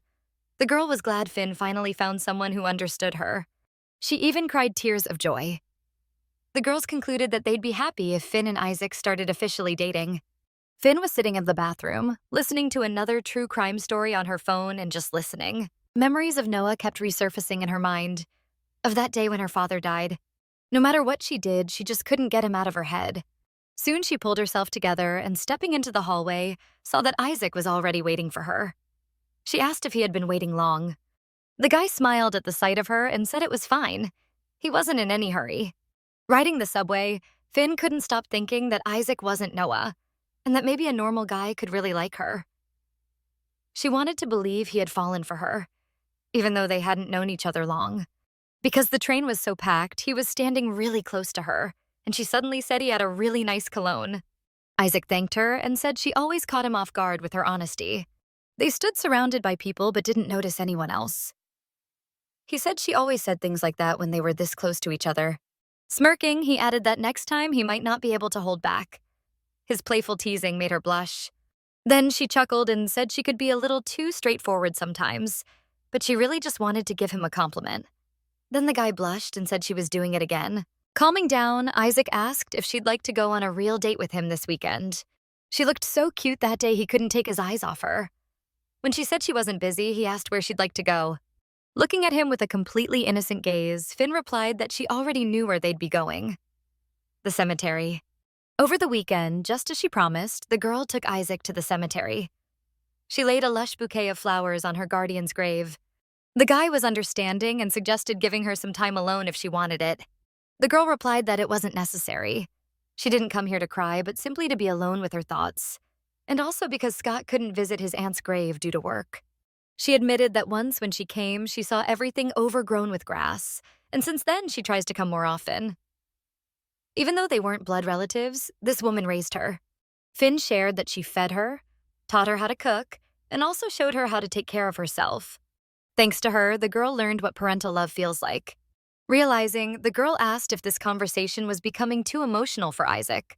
The guy replied that not at all, and based on her words, her former guardian was now in heaven. Finn looked at him in surprise and said she didn't expect him to be the kind of person who believes in heaven and hell, or life after death.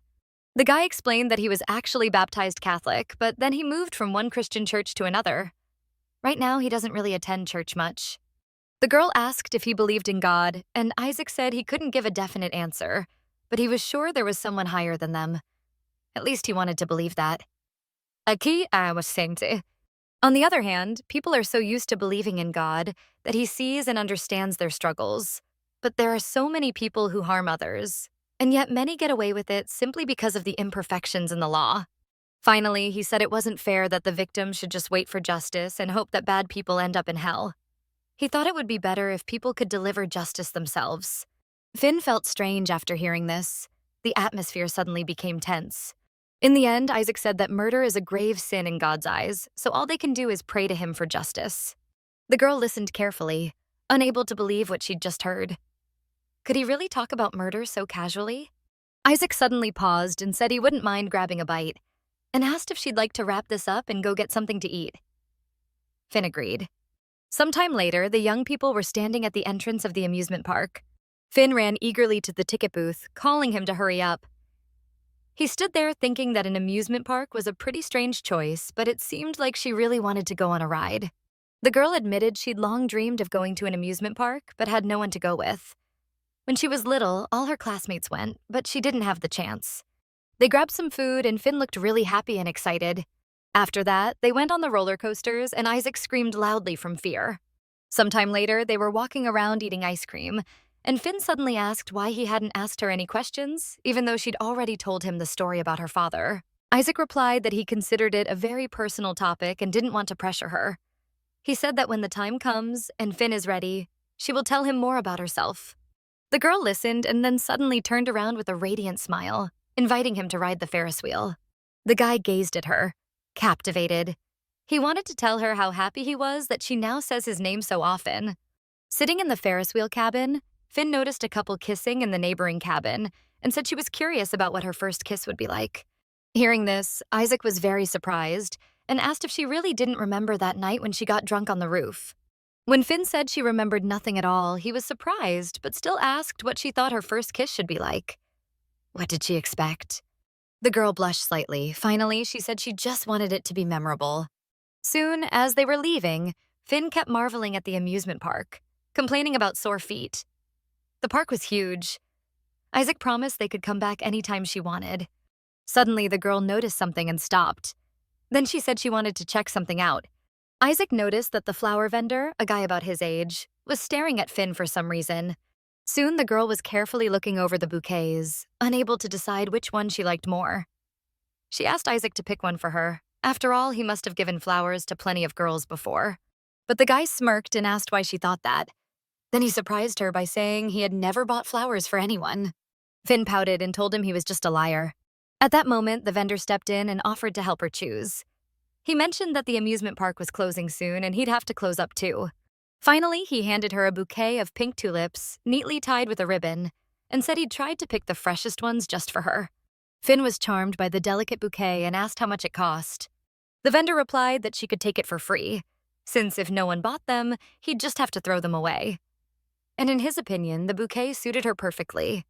A little later, Finn and Isaac were walking through the park when she suddenly asked if he thought the vendor was telling the truth about tossing out unsold flowers. Isaac said it made sense and asked if that bothered her. The girl stared at the lovely flowers and said that, in her opinion, it was a shame to throw away something so beautiful. The guy replied that he thought the vendor was right. Flowers wilt anyway, and once they're dead, they're useless. Then the girl asked if he got rid of other things that stopped being useful to him, the same way the vendor did with the flowers. Isaac asked what was the point of keeping something you couldn't use for its purpose. The flowers would wilt. But Finn still couldn't understand the vendor's action, since he had picked out the freshest bouquet for her. The guy answered irritably, saying it looked more like he was trying to hit on her. Finn laughed and teased him for being jealous. Then Isaac stopped and made a gesture with his hand, showing her how close he was to punching that bold vendor in the face, because he clearly saw they were on a date, yet still acted that way. He didn't like how openly the guy flirted with Finn, and the fact that she was so charmed by the bouquet only made him more jealous. Suddenly, Finn asked if he'd feel better if she just threw the bouquet away. Isaac replied that when you like someone, you don't ask her what you should do. You just act so the person won't be upset. Once, Finn had said she was possessive and easily attached to people. Well, he could say the same thing about himself. After hearing that, the girl burst out laughing. For a few moments, they just looked at each other and smiled. Then the girl said that no matter how you looked at it, they were a weird pair. Finally, they got home, and the girl thanked Isaac for a wonderful day. The guy said that next weekend they could go out again somewhere, and Finn agreed, this time telling him he should pick the place. The girl wasn't experienced in relationships, but she knew how dates usually ended. So, awkwardly hugging her plush toy, she wished him goodnight but didn't hurry to go inside. Isaac seemed embarrassed too, nervously rubbing his neck as he wished her goodnight, since they both had work the next day. Finn slowly opened the door, still standing there and looking at him, giving him a chance to act. She was just about to close the door, thinking that was it, but suddenly Isaac caught it with his hand, not letting it shut. He stepped inside after her, taking her hand and calling her by name. It was unexpected for the girl and even a little scary. But in the next moment, Isaac gently ran his hand through her hair and leaned in to kiss her. Finn responded eagerly, leaning forward and letting him hold her in his arms. She couldn't have dreamed of a better first kiss. After a while, the guy pulled back and asked if she liked it, and if she would remember it. The girl looked a little dazed and replied that it was nice. Later, Isaac was back at his own place and, as usual, headed to the bathroom to take a shower. Touching his lips with his fingers, he remembered the kiss with Finn and how she said it was nice. A twisted grin spread across his face, amused at how naive she really was. His hysterical laughter echoed through the bathroom. Then, in an instant, he went serious, thinking how tired he was of things unfolding so slowly. He looked at his reflection in the mirror with menace and said he couldn't wait for Noah to finally appear in all his glory. Meanwhile, the tulip bouquet Finn had been given was sticking out of the trash can. But suddenly, a stranger passing by angrily yanked the bouquet out of it. The next day, Scott was standing at his aunt's grave, realizing Finn had visited not long ago. The man knelt in front of the headstone and wondered what the girl talked about when she came there. He felt she wasn't being completely open with him, that she was holding back a lot. Scott blamed himself, thinking maybe he pushed her away too much, but it was for her own good. After all, her life had already been thrown off course because of him, but he should have done something that day. The detective remembered the first day he saw little Finn sitting in the station's hallway with her shoelaces undone. The man decided to help her tie them and began asking lots of questions. Why she was there, where her parents were. But the girl just sat in silence. Despite all his attempts to get her to talk, the strange little girl stayed quiet, but she didn't resist his help. When she lifted her other foot, the man noticed multiple bruises on her thin little leg. So he asked one of his colleagues who that girl was who sat in the hallway all day. Maybe one of her relatives worked there? His colleague answered that the whole station had gotten used to her by now. Her name was Finn, and she came almost every day, just sitting in the hallway until closing time. Scott then asked what the matter was. Had anyone ever checked on her at home? He explained that he noticed the bruises on her leg, but with her clothes covering most of her body, it was hard to tell if she had more, plus she looked too skinny and exhausted. The man said social services had visited Finn's home but found nothing, and there were no complaints from neighbors either. Her mother had died and she was being raised by her father alone. Scott listened carefully, processing the information. Then he asked if his colleague had ever met Finn's father in person. The man explained that once he'd chatted with him, the girl's father had come to pick her up and said she often played in the woods. That's where the bruises and scratches came from. The girl didn't bother anyone, so they decided not to kick her out. Scott listened, but he couldn't take his eyes off the girl. Something about her story just didn't sit right with him. Soon after, Scott worked his first night shift at the station, and just his luck, the weather was terrible.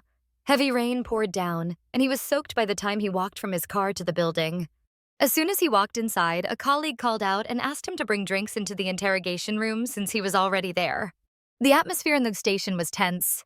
Leaving the interrogation room, Scott shared his opinion that the case seemed very serious. He chatted with another officer, who remarked that it was rare to see such a busy detective working at night. The man told Scott there had been a murder, and the suspects even tried to bury the body in the backyard. A case this big was almost unheard of in such a quiet town. Suddenly, the door opened and a pair of thin child's legs appeared. Scott froze in horror. He immediately recognized the girl the officer was leading out. Finn stood there covered in blood, her gaze empty, her face showing no emotion at all. At that very moment, by sheer coincidence, Scott's aunt arrived at the station to drop something off for him. Even though she was his aunt, Allie was still young, looking more like his sister. Seeing her, Scott asked what Allie was doing at the station so late. The woman shot him a stern look and handed him the dinner she had cooked for him, the one he had carelessly forgotten. Then Allie's eyes landed on the girl holding Scott's hand, staring intently at her.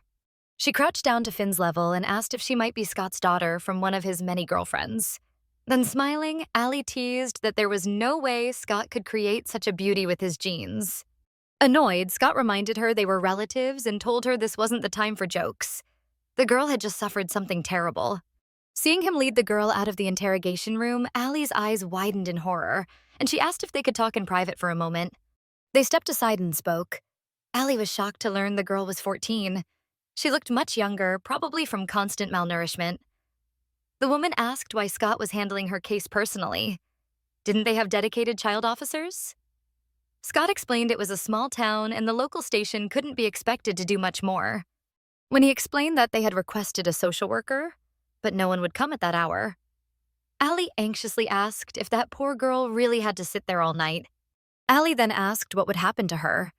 With no relatives or family friends, would she just be taken by child services? Scott admitted he wanted to help her, but didn't know how. The woman said that at first, the girl frightened her. There had been something cold in her gaze, something that cut straight through you.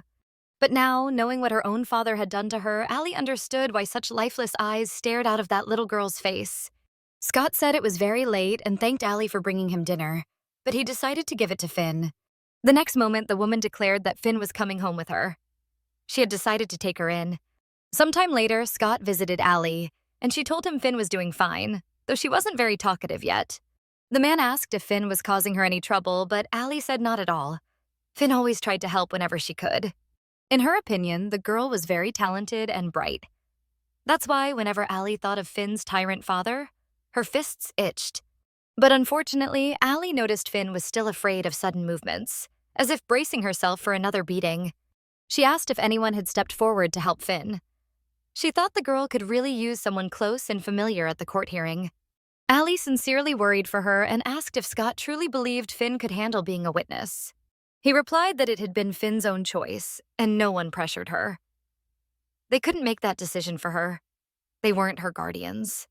He added that Finn was a very brave and strong girl, and he believed in her. Unfortunately, he himself wouldn't be able to attend the trial because he had been scheduled for duty.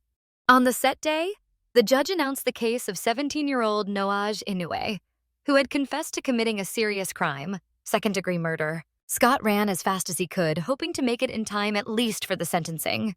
Even though Noah was underage, the court sentenced him as an adult, since the crime went far beyond what the juvenile system was meant to handle. He was sentenced to 6 years in an adult prison, with the court expressing hope that the victim's side would find some comfort in the ruling. Scott froze in the doorway. He couldn't understand why Noah had gotten such a short sentence. The boy didn't look like someone who felt remorse for what he had done.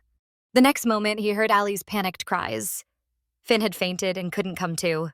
After examining her, the doctor explained that Finn was experiencing temporary memory loss.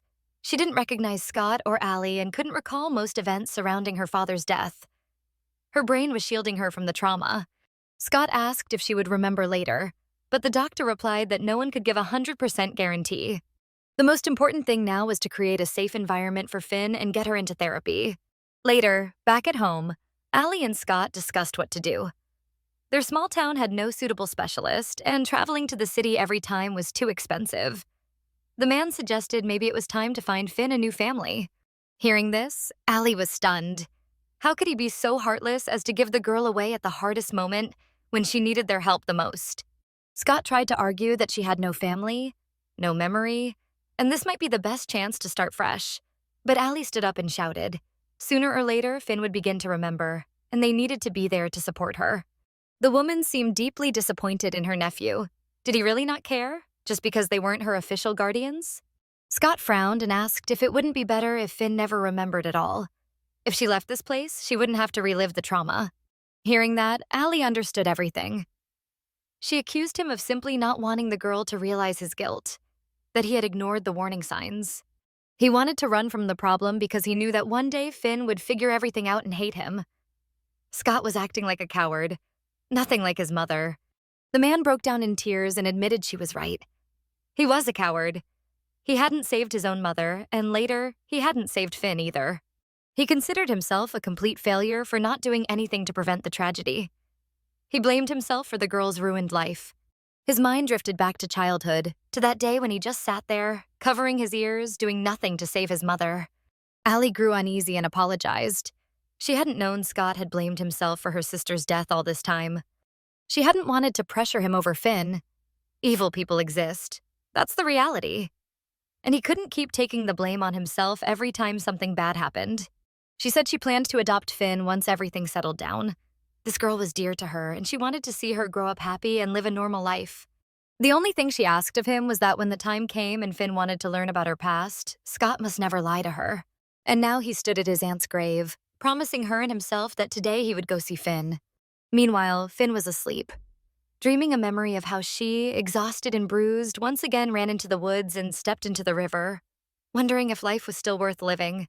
But suddenly, from behind the bushes, a strange boy appeared and told her she'd picked too shallow a spot in the river. The deepest part was closer to the waterfall. The boy was holding a rabbit by its paws, limp and lifeless.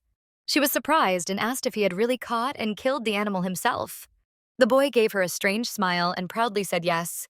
Finn's eyes filled with sadness, and she asked if he could do the same for her.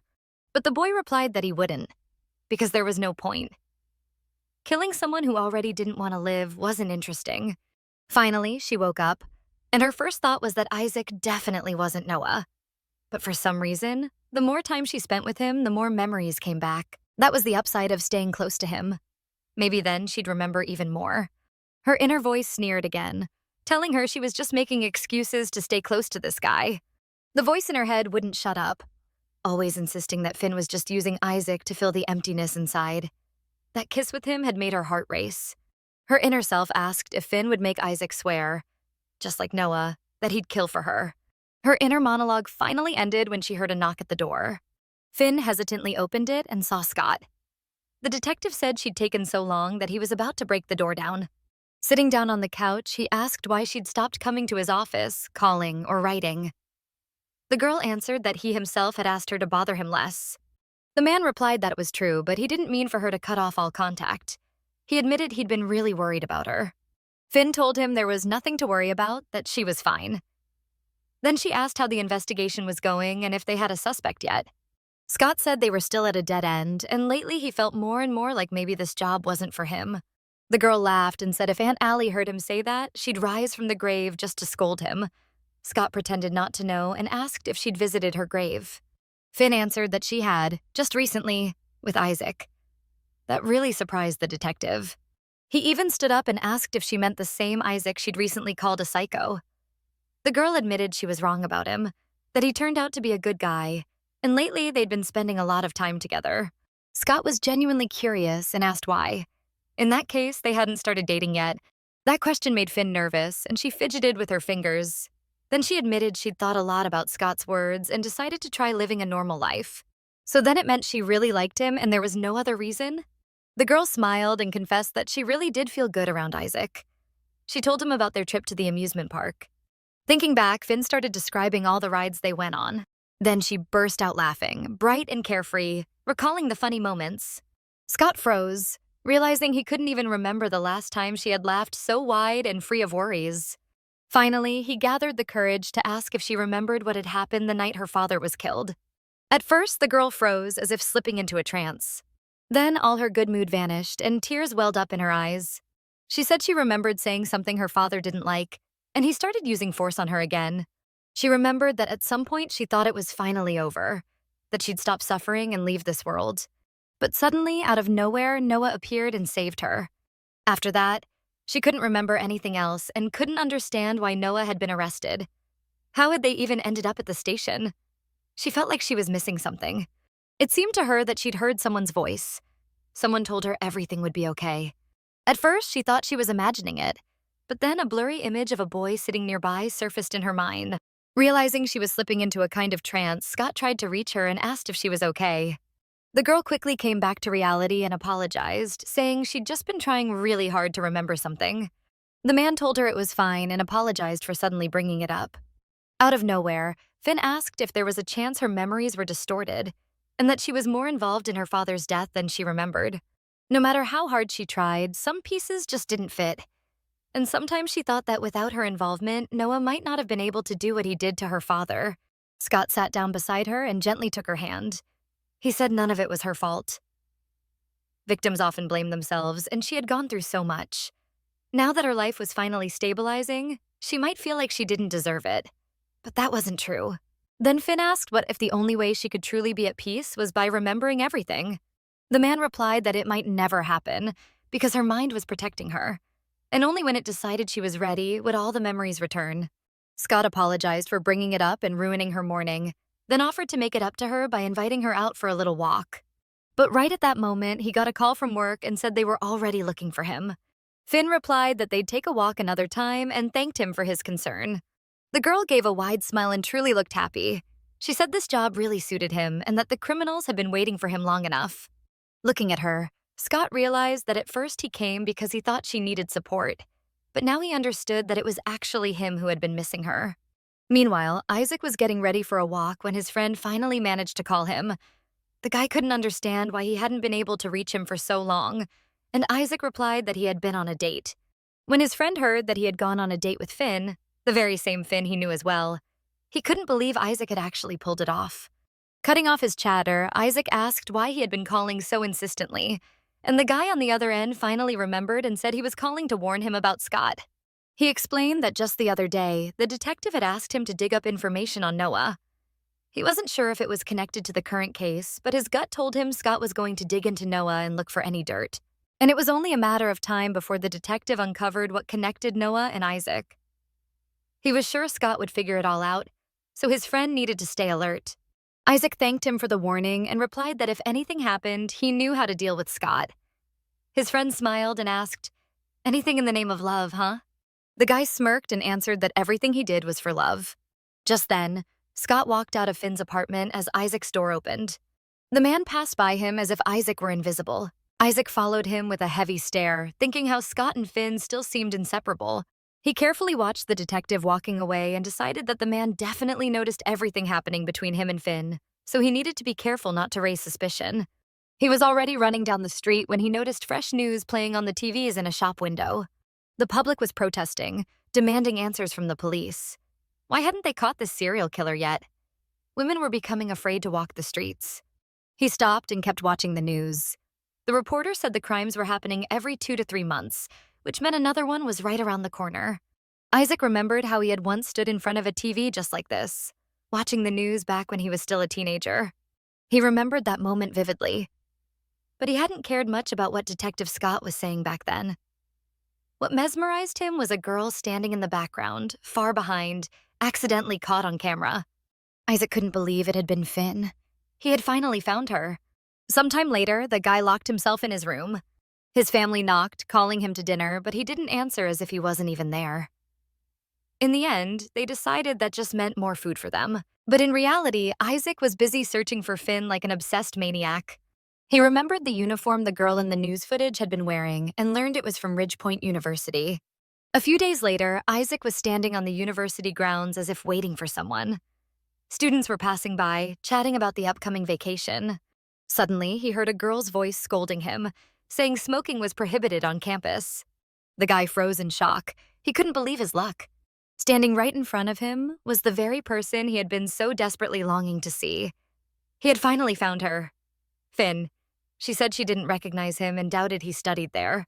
The guy pulled himself together and replied that she was right. He wasn't a student. He had just come to take photos for the yearbook. He couldn't take his eyes off her, thinking only that this really was his Finn. The girl reached out her hand and said he could give her the cigarette and she would throw it away. But Isaac stayed silent and nervously smiled. She was here, just a step away, right within his reach. He was already reaching for her hand, wanting to grab it, when suddenly someone called Finn's name. It was her friends who had been looking for her to invite her to karaoke, and she agreed. Finn quickly told the guy that if security caught him smoking, they would arrest him. Then she ran over to her friends, who started asking who that guy was. Her boyfriend, maybe? But she laughed and said he was just another rule breaker. Isaac stood there, watching the girl walk away. He never saw her again after that, since she moved away right after graduation. Later on, Isaac was hanging out with his friend. His buddy, who was into reading manga, said he had just come across a clever idea. If you want to hide something, put it inside an adult magazine. Since people already hide those, it wouldn't raise suspicion.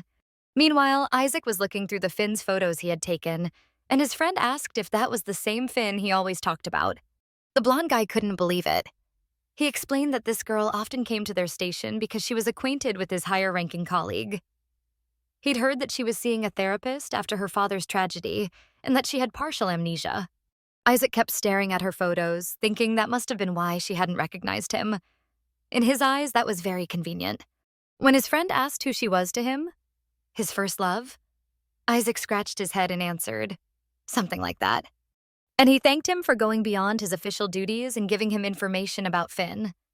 His friend replied that he was just returning a favor and jokingly said he hoped Isaac wouldn't start stalking the girl now. Isaac laughed loudly and asked how he could even think such a thing.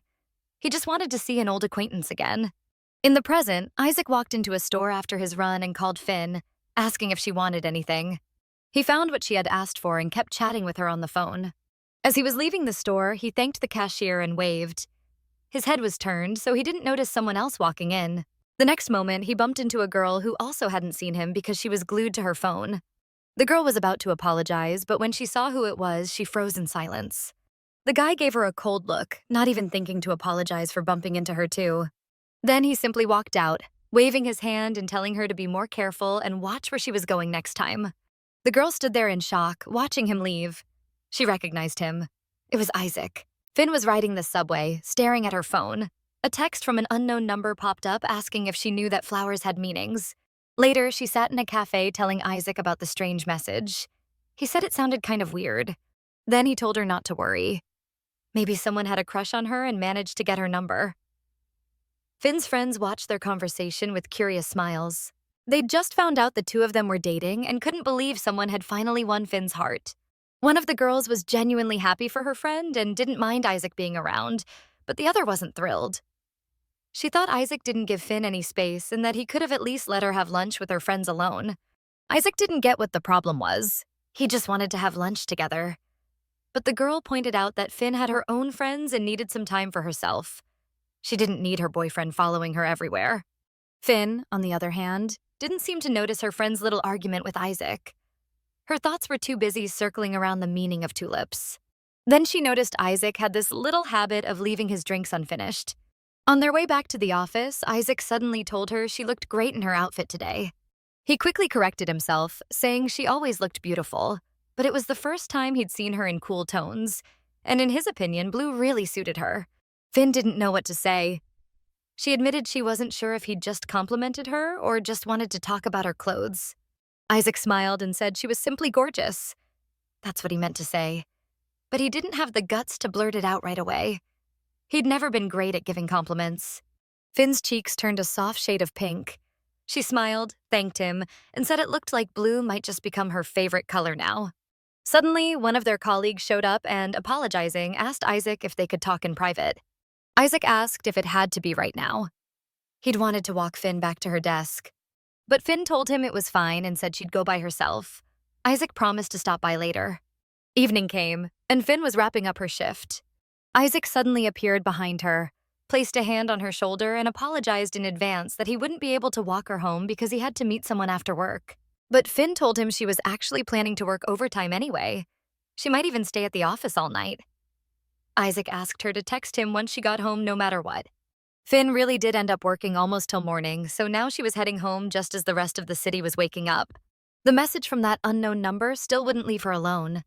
She kept replaying it in her head over and over. Finally, she decided to call the number. She was sure Noah was behind it. But the moment she did, a phone started ringing inside the subway car. Finn froze in terror. Could this really just be a coincidence? The phone kept ringing as a man in sneakers started walking toward her. Finn froze, stunned. She felt his presence, the presence of her old friend, with every cell in her body. She finally lifted her gaze to see how many stops were left. Her legs started to tremble. All she could think about was whether she'd managed to get out of the train before something awful happened. Meanwhile, the mysterious guy was already standing right behind her, a faint smirk on his face. As soon as the train pulled into the station and the doors slid open, Finn bolted. She ran like she used to as a kid. Blood rushed in her ears, and all she could think was, "He's here. He came for me." Tears welled up in her eyes. She squeezed them shut, silently begging anyone out to help her. The next moment, someone caught her by the hand and called her name, asking if she was okay and why she was running. Finn opened her eyes to see a familiar face. It was Isaac, worried and out of breath. He asked what had happened and noticed she was shaking. She immediately threw herself into his arms, unable to say a single word. Isaac gently stroked her head, whispering that everything was okay. Meanwhile, the mysterious guy watched them from inside the subway car. He watched Isaac hold her, watched him calm her down, telling her he was right there. The doors started to close, but Noah didn't look away. He kept his eyes locked on his old friend. When they reached her building, Isaac explained that the friend he was supposed to meet had rescheduled, so he decided to wait for her at the station to walk her home. He asked what had scared her so badly. Finn tried to pass it off as a panic attack, but Isaac didn't buy it. He said something had clearly triggered her and reminded her he'd always be there if she needed to talk. She repeated that she was fine and told him not to worry. But Isaac still looked tense and said he couldn't not worry about her. Then he told her to go home and get some rest. He headed toward his apartment and told her to text or call if she needed anything. But suddenly, Finn grabbed the hem of his shirt and asked if he wanted to come over for a little while. A bit later, at her place, she poured him some tea and told him what had happened, how she'd called that number and the phone started ringing on the train. It had terrified her. Isaac said it really did sound like someone was following her, and that he was sorry he hadn't walked her home like usual. From now on, he wouldn't let her go alone. But Finn started saying she'd probably just overreacted, got scared, and ran out of the train. Maybe the ringing phone really was just a coincidence. Isaac stared at her silently, unable to believe she'd said that. She'd never been the type to believe in coincidences. He took her hands gently in his and said that either way, there was a serial killer on the loose, and she shouldn't be out alone at night. Suddenly, Finn confessed she thought she was ready to face that man. She'd prepared herself for this day. But today, she couldn't even move because of the fear. She looked so vulnerable. Then she gave a bitter little laugh, running a hand through her hair, saying she didn't even know why she was afraid of him. Was she afraid to die? Isaac finally asked who Noah was, and Finn realized her boyfriend didn't even know who she'd been talking about this whole time. She exhaled and told him that Noah was her childhood friend, or at least, that's what she used to think. Noah was the man who killed her father. Isaac listened carefully, silently studying her face.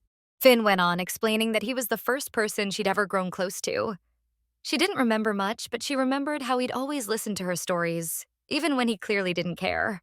Isaac thought about how much she looked like her younger self right now. That little girl giving testimony in court.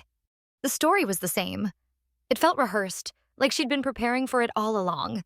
He could almost see that courtroom scene all over again. He remembered that day so vividly, and now he soaked in every movement she made, every word she spoke. When he finally interrupted her and asked why she thought Noah had come back for her, Finn's eyes widened in surprise. She grabbed his hand and said she wanted to show him something, then dragged him to her room. Isaac examined the clippings and notes Finn had carefully collected, and he was stunned to realize she'd been tracking every single murder since the very first victim. She had connected all the killings long before the police had. She really was smart, and incredibly talented. Finn was both surprised and a little flattered. She never expected anyone to praise her for her deductive skills. She explained that she'd stumbled across a news report about the first victim by accident. But what caught her attention was how much the woman looked like her. But it wasn't just the resemblance. The way the murder was committed reminded her of Noah's signature. She told him that Noah used to be obsessed with hunting small animals, and he genuinely enjoyed it. The moment anyone mentioned hunting, his eyes would light up with excitement. But he had a specific pattern. He'd tie the animals up and wound them, just to watch them struggle to survive. Isaac sat down next to her and asked if she really believed Noah was the serial killer the entire police force was hunting. Did she actually think he was doing all this because of her? How could she be sure if her memory wasn't reliable? Finn hesitated and admitted she couldn't be sure. But if she was right, that meant people were dying because of her. And that felt so much worse than if she'd been the only victim. It was eating her alive. She said he probably thought she sounded crazy and paranoid now. Isaac tapped his finger on her notebook and said that if she was right, then Noah already knew what she looked like now. Her hair color, the length, which meant he'd been watching her. And the fact that all the crimes had happened in her city meant he probably already knew where she lived. The only question was, why hadn't he attacked her yet? Finn listened to him in shock, unable to believe that Isaac actually believed her. He said he wasn't sure if the killer was really Noah, but he had no doubt someone was following her. Then he told her that, honestly, he didn't care who it was, because as long as he was around, he wouldn't let anyone hurt her. Suddenly, Finn burst into tears, and Isaac asked if he'd said something wrong. But she just cried harder, asking why he was still here with her. Wasn't he tired of her and all her problems? He caught her hands and asked, "Do you really not know why I'm here? Haven't you figured it out yet?" He pressed her palms to his cheek and confessed that he was crazy about her, and that nothing she did could ever push him away. He told her he'd protect her no matter what. Isaac said she'd just had a rough day and asked if she wanted to be alone. Sunlight barely filtered through the blinds. She looked at him with tear-streaked eyes and softly asked him to stay a little longer. Eventually, she fell asleep beside Isaac and didn't wake up until evening. He watched over her, gently twirling strands of her hair around his finger. Sometimes in her sleep, she whimpered and mumbled in fear, begging not to be hurt. Isaac watched her closely, thinking how things might have been different if she'd taken even a tiny bit of responsibility back then. He brushed his hand over her shoulder, shifting a little to get more comfortable. His mind lingered on the thought that things could have gone another way. As he left a soft kiss on her forehead, he thought that if things had been different, he could have really fallen for her. And maybe they could have had something normal. Feeling him move, Finn opened her eyes slightly and found his face just inches from hers. Isaac leaned down and kissed her. Finn kissed him back, her heart full of warmth, not realizing the storm of anger and bitterness raging inside him. How much he hated that she'd done nothing and yet would now live with him in this hell. Soon, Isaac drifted into a dream. He was a teenager again, beaten, staring tiredly at his friend. Noah told him he'd never see him as a brother, that his mother had made him weak. Noah shot him one last cold look and ordered him to get rid of her. Then there was his mother, lying on the floor, hands tied, softly whispering his name. Sweat broke out on Isaac's forehead. He groaned in his sleep, and Finn reached out to gently wake him. Finally, he opened his eyes and sat up. She apologized for waking him, but said she was worried if he was okay. Before he could say anything, she placed her hand on his forehead to check for a fever. But he was fine. Finn looked concerned and asked if anything hurt. Then she mentioned his phone had been ringing nonstop. Just then, her phone started ringing too. It was her manager. Turns out they'd both overslept the entire day and missed their night shift. Finn promised they'd explain it to their boss. She turned to Isaac and asked if he was okay with ordering takeout since she couldn't cook. She was about to place the order, but Isaac stopped her and asked why she was rushing. He told her she needed to slow down. Finn didn't get what he meant. Sitting on her bed with messy hair and a sleepy grin, Isaac tilted his head and said, "How about we say good morning first?" "Morning, Finn." Then he asked how she'd slept. Finn blushed, confused and shy. She'd never had an experience like this before and didn't know this kind of moment could feel so natural. Finally, she smiled and said the morning was wonderful, and thanked Isaac for staying with her. She couldn't see his face, but if she could have, she would have noticed how his expression was both curious and just a little annoyed. All he said was, "Anytime." Their manager was practically burning holes through them with her furious stare. Isaac actually seemed to enjoy it and asked if the manager was trying not to explode because she clearly wasn't focused on her work. The woman finally snapped and said she was furious because the two of them had missed last night's shift. Isaac answered that they'd already explained everything and that they really were sorry the team's performance would take a slight hit because of them. But the manager rubbed her temples tiredly and snapped that it wasn't about performance. It was because she couldn't reach either of them. She reminded them she was also their friend and that she'd genuinely been worried. Finn felt awful and apologized again, promising it wouldn't happen ever again. The manager finally cooled down and apologized for losing her temper. Then she said she'd just adjust their schedule so they could make up for the missed shift. Meanwhile, Isaac suddenly felt someone's eyes on him and glanced sideways carefully. It was that same coworker who had asked him for help. She was looking at him strangely after everything that had happened. Isaac turned his gaze forward again and decided it was time to deal with the situation. Later that evening, after walking Finn home, he told her he needed to step out for a bit, and to call him right away if anything felt off. She looked curious about where he was going but didn't want to pry, so she just said he seemed to be in a hurry. Isaac caught that and explained it was just a meeting with a friend, the one he'd postponed earlier, and then swore he wasn't cheating on her. He didn't want her to even think that way. Caught off guard, Finn blushed and stammered that she'd never thought Isaac would cheat on her. Before going inside, she asked him to be careful.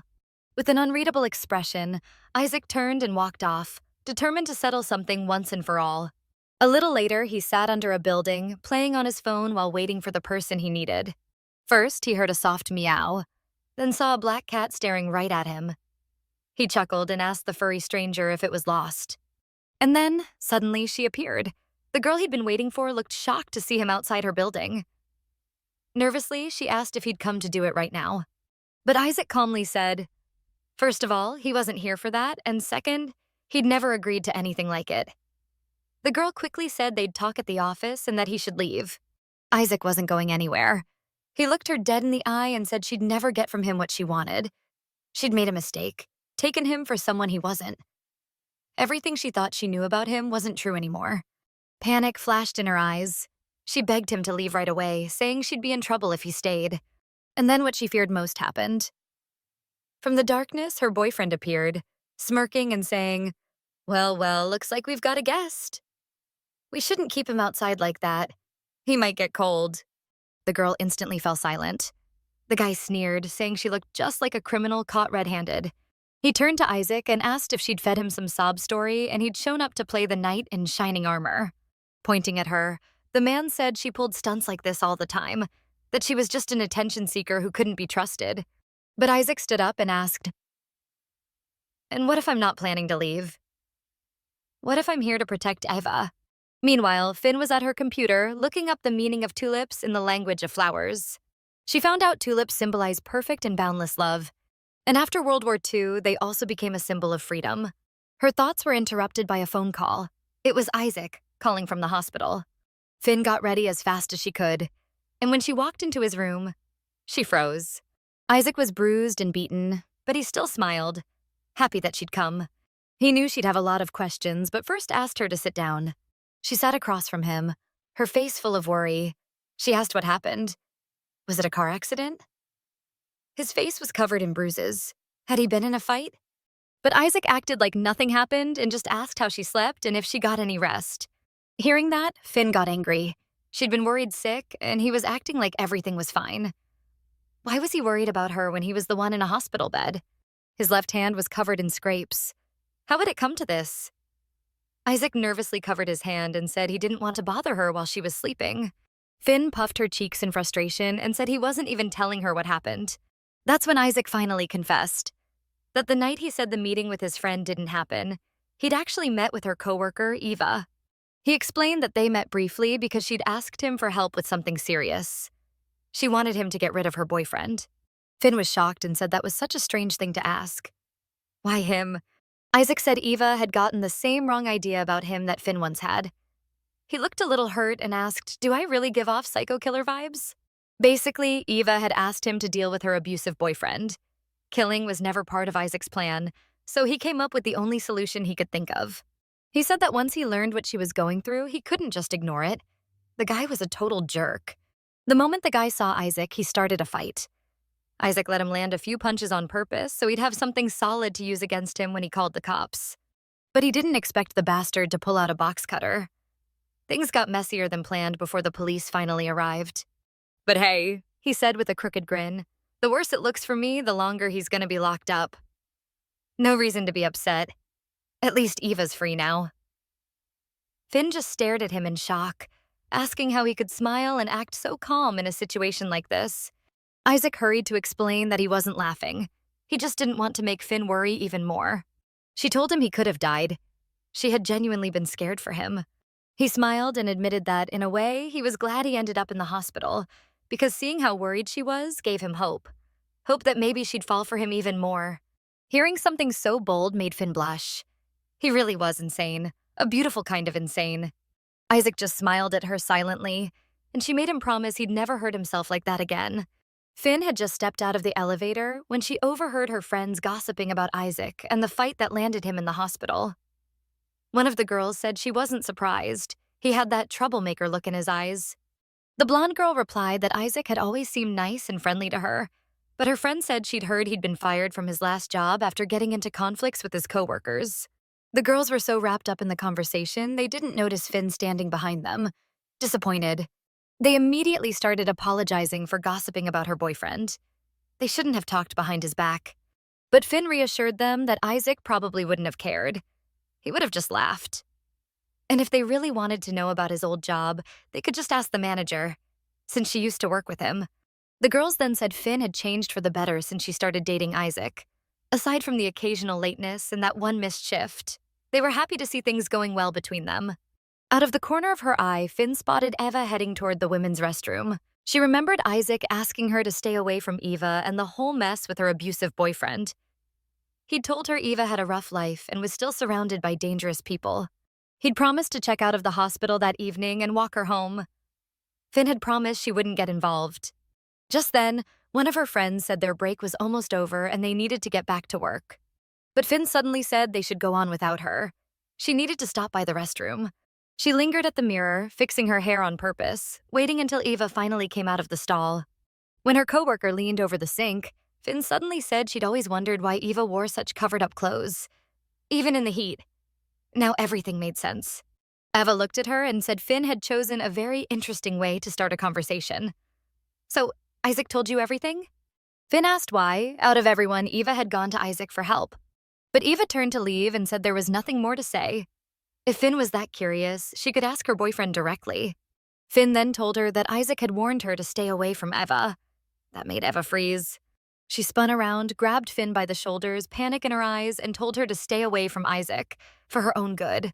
Before leaving, she begged Finn to save herself before it was too late, and not end up like her. Finn stood there, staring after her, confused and unsettled.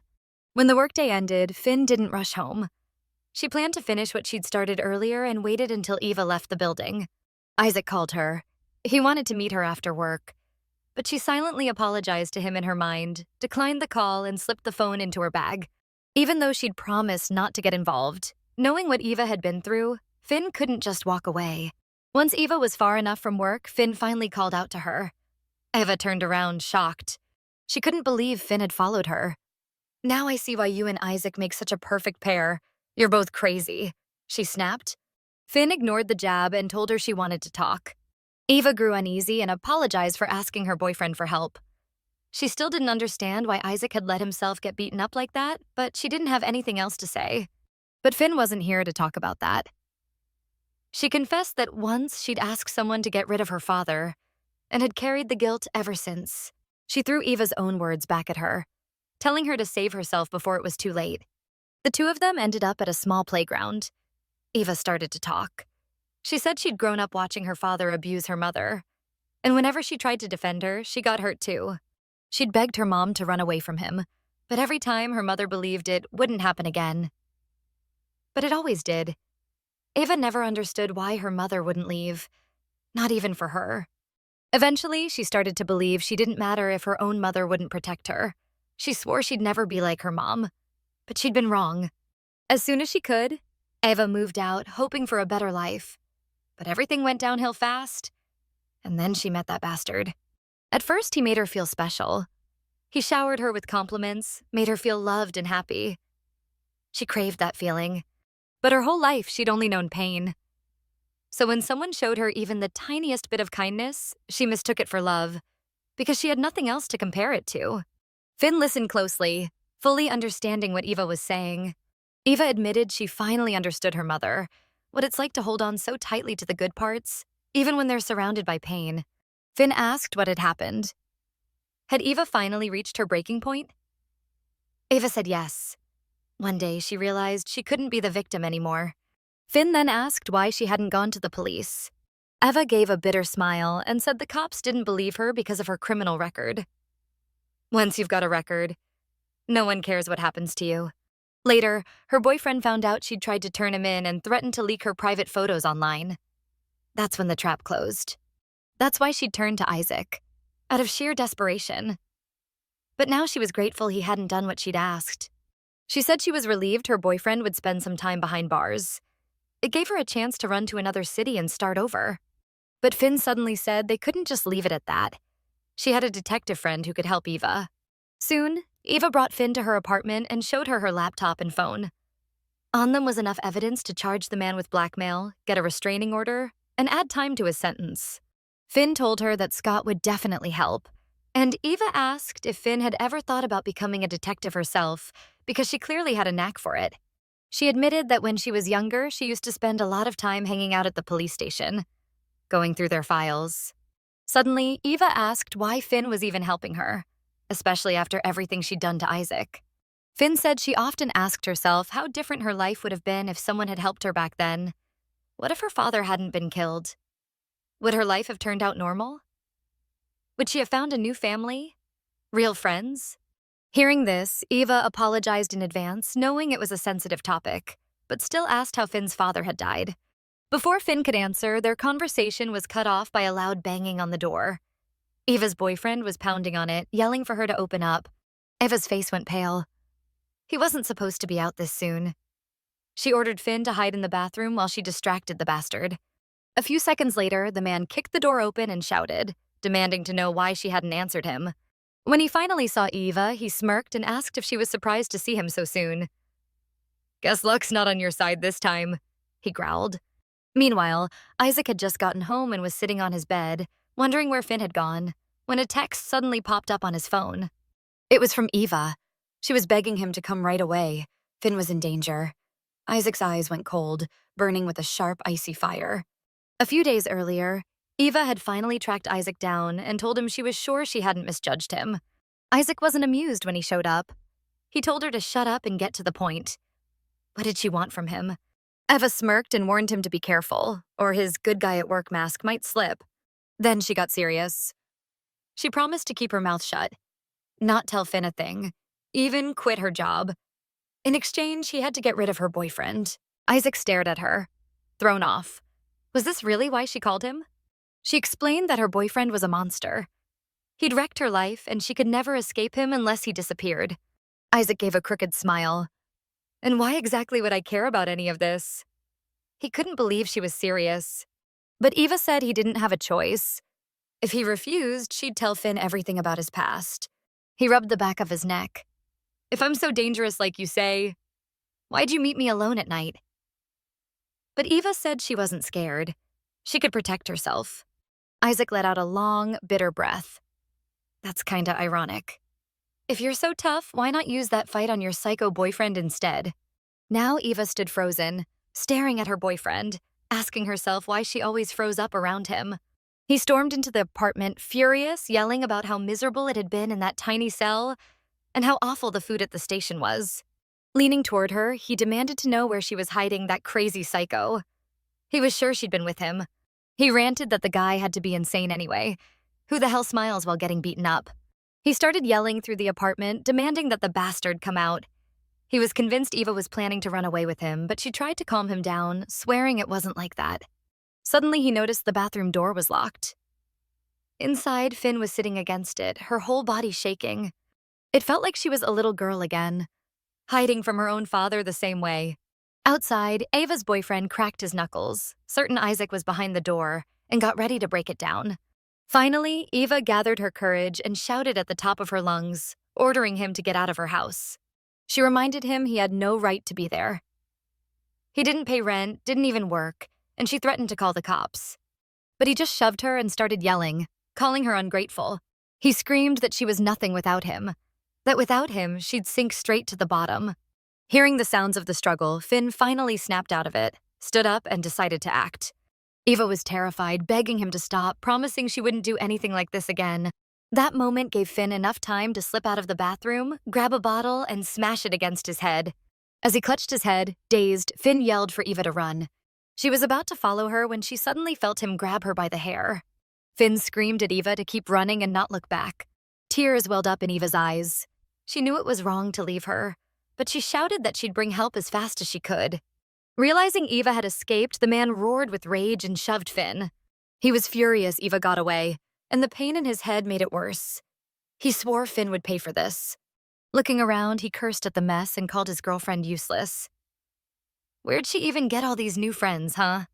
Finn stared at him, not with fear, but with pure disgust, and that made him even angrier. Crouching down in front of her, he said she shouldn't be mad at him for shoving her. After all, she'd hit him first. We're even. Then he sneered and asked if she really believed Eva would bring help. She lies to everyone. His voice suddenly dropped lower as he reached out, wiping away a tear from her cheek. Don't believe everything Eva told you about me. I'm not a bad guy. That gesture made Finn flinch. It reminded her of her father. He used to act the exact same way. Manipulative, fake. He said he and Eva fought sometimes, but only because she refused to listen. Before him, her life had been a nightmare. Thanks to him, it was better now. Finn suddenly snapped back, saying that was a lie. She knew men like him. He hit her where no one would see, told her what to wear, where to go. There was no excuse, he was just a monster. He didn't like that one bit. God, I can't stand girls who think they know everything, he hissed. And in the next second, he lunged at her, saying she was no better than Eva. He grabbed her by the wrists, holding her tight, and said she needed to be taught a lesson. Suddenly, a familiar voice echoed in her mind, asking if she remembered what tulips meant in the language of flowers. Freedom. With that thought, she reached for a shard of glass lying just within reach. In the next instant, she struck him, and finally managed to break free from his grip. The man was so stunned, he didn't even notice the sound of footsteps approaching from behind. Isaac burst into the apartment, grabbed a chair, and slammed it into the guy, knocking him as far away from Finn as possible. The man threw up his hands, begging him to stop. Shocked, he didn't even realize who it was at first. Then he saw Isaac standing over him. Calm, cold, and terrifyingly composed. The man's eyes widened. Was that psycho really back? Isaac's gaze shifted to Finn, his eyes glinting with ice. Once he saw she was alive, he turned back to the man and said in a low voice that he'd better start praying for death. Then he punched him so hard the man flew backward, slamming against the wall with a scream. Isaac gave in to his rage, swinging again and again, shouting, "How dare you touch Finn with your filthy hands?" Straddling him, Isaac growled, "No one touches my prey." In that moment, he looked like a complete maniac, ready to erase the guy from existence. Finn, still in shock, could barely breathe. It took her a few seconds to realize what was happening. For some reason, she suddenly thought she was looking at Noah, only older. But after blinking a few times, she realized it was Isaac. He kept shouting that the man would regret ever leaving prison. Finn screamed, begging him to stop. He could kill him by accident. She reached for him with trembling hands, unable to believe this was happening again. It felt exactly like that day, when they took Noah away. The same fear, the same helplessness. Tears streamed down her face as she screamed at Isaac to stop. Maybe her voice finally reached him, because he froze. unsure if he should finish what he started. Finn sobbed, pleading with him, her voice shaking. If he didn't stop, they'd take him away from her too, just like they did with Noah. And if he was gone, she'd be alone again. "I don't want to be alone anymore," she whispered. And Isaac immediately ran to her. He wrapped her tightly in his arms, trying to calm her down, whispering that everything would be okay. A peaceful smile spread across his face as he promised her he'd never leave. "Nothing will ever tear us apart," he thought. Soon after, the police arrived at the scene. One of the officers asked the other if it was really self-defense, and his partner replied that the man had attacked the girl. She defended herself, and her boyfriend stepped in. Looking around at the chaos, the younger officer muttered that the place looked like a war zone. Suddenly, Detective Scott Lee appeared behind them and asked who was going to brief him. Eva sat nervously on the couch, retelling her story to the detective for what felt like the 100th time. Scott reassured her that he wasn't in charge of the case, so she didn't have to talk to him if she didn't want to. But he was Finn's friend, and he wanted to understand what really happened. Eva said Finn had told her about him, that he could be trusted. She felt terrible that Finn had gotten caught up in all of this. Finn had just been trying to help Eva gather proof against her abusive boyfriend. After Finn shared the story about her father, Eva had opened up to her. Eva admitted she felt awful that Finn got hurt trying to help her, and that Isaac had stepped in too. She even confessed she was a little jealous that so many people cared about Finn, wishing she had someone like that herself. Scott listened and told her she could trust him. He'd make sure she got help. Then he asked if she'd come with him to visit Finn in the hospital. Eva suddenly remembered that night. The chaos, the call, the sirens. Thank God the hospital was close. And the ambulance had arrived in time to save Finn. Isaac, however, was furious. He tore into Eva for dragging Finn into this mess. If he hadn't made it in time, he didn't even want to think about what that monster might have done to her. Eva cried over and over, apologizing. She hadn't meant to pull Finn into her nightmare. Before leaving, Isaac shot her a cold glare and told her to keep her end of the deal and to stay the hell away from Finn. So now, even though Eva wanted nothing more than to thank Finn in person, she told the detective she wouldn't be going with him. Meanwhile, Finn had finished her tests and given her statement to the police. The nurse told her the results would be mailed to her soon and that she could go home. Suddenly, Scott walked into the room, saying he'd been assigned as her guardian for the case. Sitting down across from her, he asked how long she planned to keep everything secret. Had she ever even thought of telling him? Finn bristled, asking if he came just to lecture her. Scott, clearly worried, asked why she hadn't called him first. Didn't she trust him? Finn said she just felt the same as she did years ago. Hearing about Eva's situation, she couldn't ignore it. She felt it was her responsibility to help. Maybe, she admitted, it was her way of trying to ease the guilt she'd carried all these years. When she was pinned to the floor, fighting for her life, all she'd felt was relief that she could fight back. But then came fear. A strange, deep fear. The memories didn't add up. Could her mind be mixing up the past? She was terrified she could no longer tell what was real and what wasn't. Scott gently put his hand on her shoulder and said it was okay. He was proud of her. She'd done the right thing. Then he ruffled her hair softly, just like when she was little, and told her to come to him first next time. Right at that moment, Isaac walked into the hospital room, apologizing to Finn for being late. The interrogation had taken longer than he expected. He froze when he saw the scene in front of him, Scott gently comforting Finn. The detective greeted him and told them both to get ready. He'd give them a ride home. Isaac didn't say a word, just silently followed his instructions. When they got to Finn's place, Scott helped her get settled into bed and stayed until she fell asleep. She slept peacefully, even after everything she'd just been through. Once outside, Scott lit a cigarette in the parking lot. His mind drifted back to his conversation with Eva. She had been insistent, almost desperate, asking him to keep an eye on Finn. She'd told him she'd tried to warn Finn about being careful with Isaac, but it seemed Finn had already fallen for him completely. That caught Scott off guard.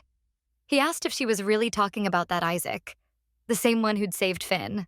Eva said he'd seen for himself what Isaac did to her boyfriend, and that was nothing compared to what he was capable of. She'd known him since high school. She urged Scott to dig up everything he could on him.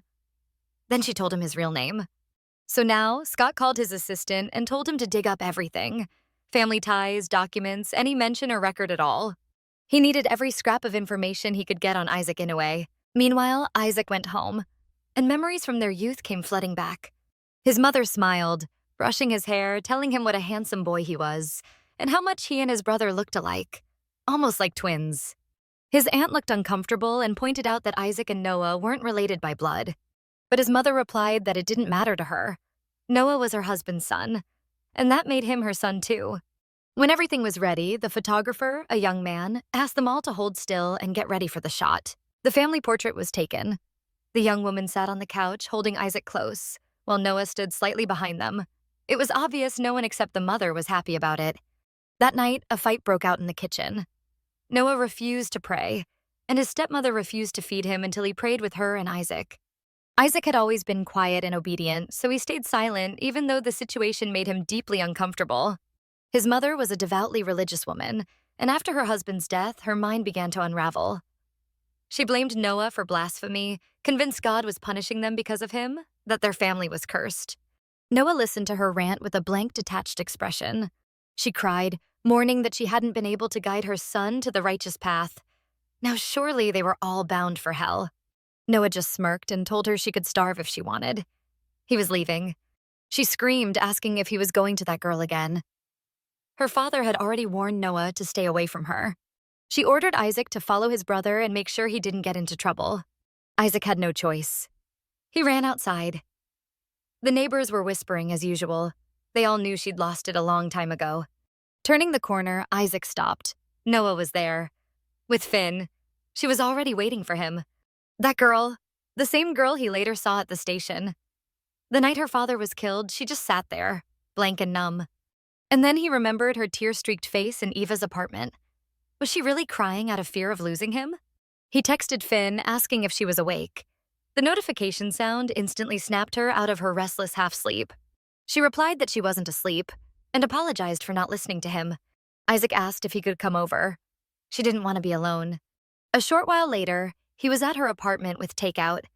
He figured she was hungry since neither of them had eaten much after the hospital. A little later, the plates were empty. They sat together on the couch. Finn noticed he looked distant, lost in thought. Lately, he'd seemed different. She asked why he was so quiet. Was he mad at her? He looked at her carefully and asked what she thought. She looked guilty and asked him not to be mad. She wasn't good at reading people's minds. Numb. Maybe she was just tired. She added softly that he hadn't seemed like himself lately. Finn admitted she'd been thinking a lot about him and Eva. It was clear Eva knew him better than she did. Maybe he was getting tired of her? Maybe Eva had more influence on him than she did? Isaac answered that he hoped she wasn't suggesting they break up.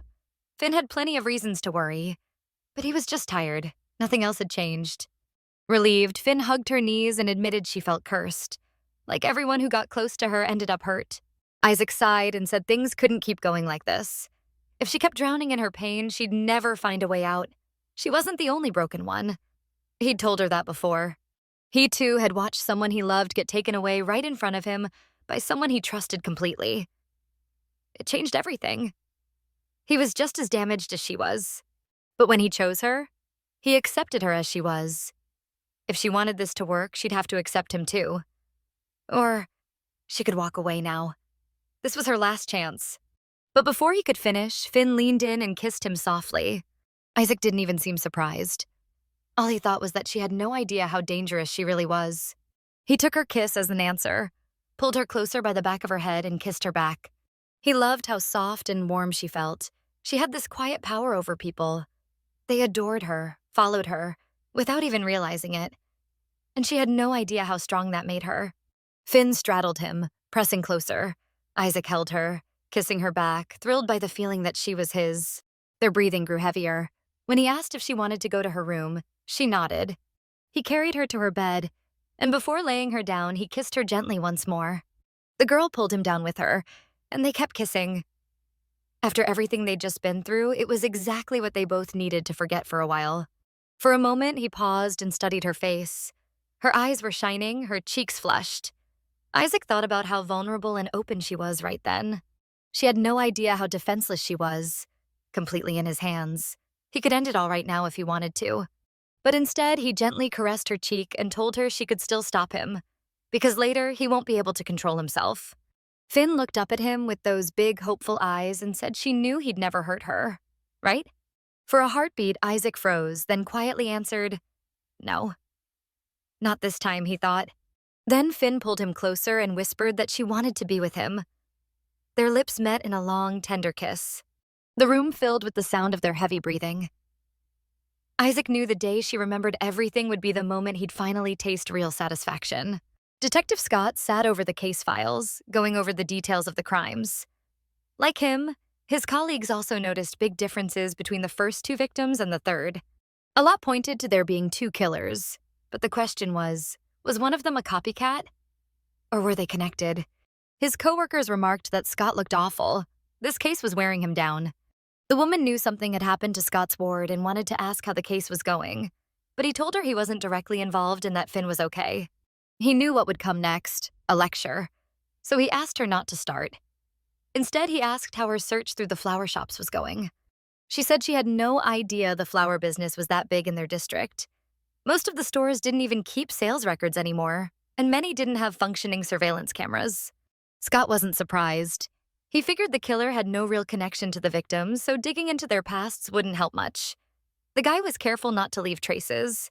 Another problem, all the victims lived in different, distant neighborhoods. His colleague asked how the killer found them then. It's not like he just wandered around the whole city and grabbed the first girl he liked, right? Scott thought for a moment and guessed the victims had to have something in common, a shared habit or a place they all regularly visited. That would make it easy to study their routines and know where to find them. Suddenly, another colleague chimed in, saying all the girls commuted by subway. Their work schedules overlapped, and they boarded the trains at roughly the same time. If the killer rode with them, no one would notice. Plus, even if they checked the subway security footage, any suspicious person they found could just be a coincidence. But Scott pulled up the subway map and the crime scenes and nodded. The guy was right. The victims' neighborhoods lined up along the subway line, and each station was close to where the crimes happened. The woman was stunned they hadn't caught that earlier. It could actually be a major lead. Then the guy added he'd checked the victims' social media and found one of them was an influencer. She used a fake name on her profile. He showed them her account. She wasn't very popular, but her followers were mourning her death. But what really caught Scott's eye was a vlog she'd posted a week before she died. In the photo, what stood out was a bouquet of tulips. That one detail stuck in Scott's mind. Morning came, sunlight streaming through the window. Finn's phone wouldn't stop buzzing. She jolted awake and saw Isaac lying peacefully next to her. Turns out he'd been awake for a while, just enjoying the feeling of her in his arms. He mentioned her phone had been ringing for quite a while. She shot up immediately. It was probably the manager calling. They were supposed to head to work. She rushed so fast she got tangled in the blanket and fell off the bed. Isaac, alarmed, asked if she was okay. A bit later, Isaac got a call from the manager too. She already knew what had happened and told them the company was giving them a few days off. When he hung up, he told Finn they had 3 full days to do absolutely nothing, but they'd have to submit medical reports and police statements. He asked if she was feeling okay, if anything hurt. Finn blushed immediately. After last night, her lower stomach ached a little, and her legs were weak, but otherwise she was fine. When she heard Isaac's soft laugh, she puffed up her cheeks, realizing he'd been talking about her fall, not the night they spent together. She blushed even more and called him a pervert. He burst out laughing, warm and loud, admitting she totally caught him. Then he crouched down in front of her, apologized, and said he was just insanely happy. Next time, he promised to be gentler, then asked what she wanted to do with their 3 free days. Soon, they headed to the store for groceries. Isaac suggested they skip instant noodles and try cooking something delicious together. They strolled down the street holding hands, chatting about little things. He softly stroked her hand, and Finn felt a warmth growing inside her. Her happiness was slowly becoming tied to him. Back home, Isaac tied on an apron, grabbed a knife, and started cooking like he knew exactly what he was doing. Finn watched him, completely captivated. The kitchen smelled amazing. She wasn't used to someone taking care of her like this. Suddenly, Isaac said they'd forgotten to buy pepper and bay leaves and asked if she had any. But Finn just smiled and said the whole scene looked so sweet. They were like a normal couple, living together, sharing a home. He smiled back and said he really hoped they could keep living like this. Going to work together, making dinner every night, paying bills, growing old side by side. Finn said it all sounded a little boring. So Isaac asked if she had any hobbies or dreams for their life together. He said he wanted to travel a lot, change careers, start collecting something. "Come on, Finn," he said with a grin. "What do you want to do?" She thought for a moment, then confidently said her dream was to make Isaac happy. His heart skipped a beat at her words. He leaned closer and smiled, telling her nothing could be easier. She just had to move in with him. Later that evening, Isaac was walking home from the store with a small bag, thinking about everything that had happened lately. Love, care, happiness, all of it had entered his life. Suddenly, he stopped. He recognized a familiar furry friend. It was the same black cat he'd seen near Eva's house. Did it not have a home? He thought about taking it in, but suddenly the cat bolted. Not to escape, but like it was leading him somewhere. Isaac followed it until they reached a small flower shop. The cat ran up to a man and rubbed against his legs. The stranger called it Jameer and lightly scolded it for wandering off again. Isaac froze. He wasn't sure if he was really seeing the man he'd known and trusted years ago. The man who had taken everything from him. The one who had snuffed out the light in his eyes. The man standing before him looked a lot like Noah, but introduced himself with another name. He smiled easily and thanked Isaac for helping bring his cat home. Our paths finally crossed, he thought. Noah was standing before Isaac, the man whose hope he had twisted into despair. He'd remade Isaac's life, leaving him nothing but hatred and a sense of purpose. His creation stood before him. Isaac pretended not to recognize him and simply said, "No need to thank me." The phone in his pocket wouldn't stop buzzing, but he really didn't feel like answering it right now. Meanwhile, his friend was calling, trying to warn him that Detective Scott had finally dug up information about him. Why on earth wouldn't he pick up the damn phone when it was something this urgent? Isaac decided to keep walking in silence while the supposed stranger, Noah, just turned around and walked into the flower shop. As soon as he stepped out of the elevator, he ran into Scott. The man said he'd been waiting for him and that they needed to talk. That caught Isaac off guard. He wanted to drop off the groceries and let Finn know what was going on, but the detective said it wouldn't take long, and then called him by his real name. Isaac wasn't even surprised. A little while later, they sat down at a nearby food stall. Scott ordered a couple of drinks and said that with all the stress from the investigation, he just wanted a drink. He asked if Isaac minded staying a bit longer. He couldn't even remember the last time he'd eaten street food like this. Isaac said he didn't want to stay too long since Finn was waiting for him at home. The detective cut him off and said Isaac had lied during the interrogation when he claimed they'd never met before. And he wasn't even surprised when the detective called him by his real name. Did he really think Scott would never figure it out? Isaac smiled faintly and said that honestly, he thought the man would recognize him a lot sooner. He was actually surprised it took him this long. The detective sighed and said the case was years ago. And back then, he wasn't even part of the investigation. He wasn't a detective yet. Then he pulled out a pack of cigarettes and offered one to Isaac. But Isaac said he quit after he started dating Finn. He was trying to be a better man for her. Scott said that was admirable, but he should stop seeing the girl altogether. He believed their meeting wasn't a coincidence and that Isaac wasn't being completely honest about his feelings for Finn. Scott said that was admirable, but he should stop seeing the girl altogether. He believed their meeting wasn't a coincidence and that Isaac wasn't being completely honest about his feelings for Finn. The detective sighed tiredly and said no sane man would want to build a relationship with a girl who, one way or another, was tied to the death of his mother. But Finn didn't remember any of it, and that had saved her life. He told Isaac he had no idea what that girl had been through. Despite all the therapy sessions after the death of the auntie who had adopted her, Finn still hurt herself. He had found her just in time. All she'd said back then was that it was all her fault, that she was cursed. Finn blamed herself for everything and refused to eat or leave her room. She wouldn't let anyone into her life again, terrified of losing them too. It took her a long time to find the strength to move forward. All Scott wanted was to protect her peace. He'd done everything to keep those memories from coming back. But now, he admitted he was grateful Isaac hadn't told her the truth about his mother. Still, what was his motive? Those memories could break her, and if she stayed close to Isaac, Finn would eventually remember everything. If he truly cared about her, he'd keep his distance. Isaac listened carefully and then replied that hiding the truth wasn't protecting her. It was just delaying the inevitable heartbreak. Didn't Scott think she'd noticed the betrayal when she realized the person she trusted most had lied to her? Finn's memories were the least of their problems now. The person Scott was hunting was Noah. And Noah had his sights set on Finn. The detective gave him a skeptical look. He sounded just like Finn, But Isaac cut him off and said there was no way Scott hadn't at least considered Noah. All the victims looked like Finn, and they all lived in the same city as she did. Isaac was sure Finn's memories could help them catch the killer.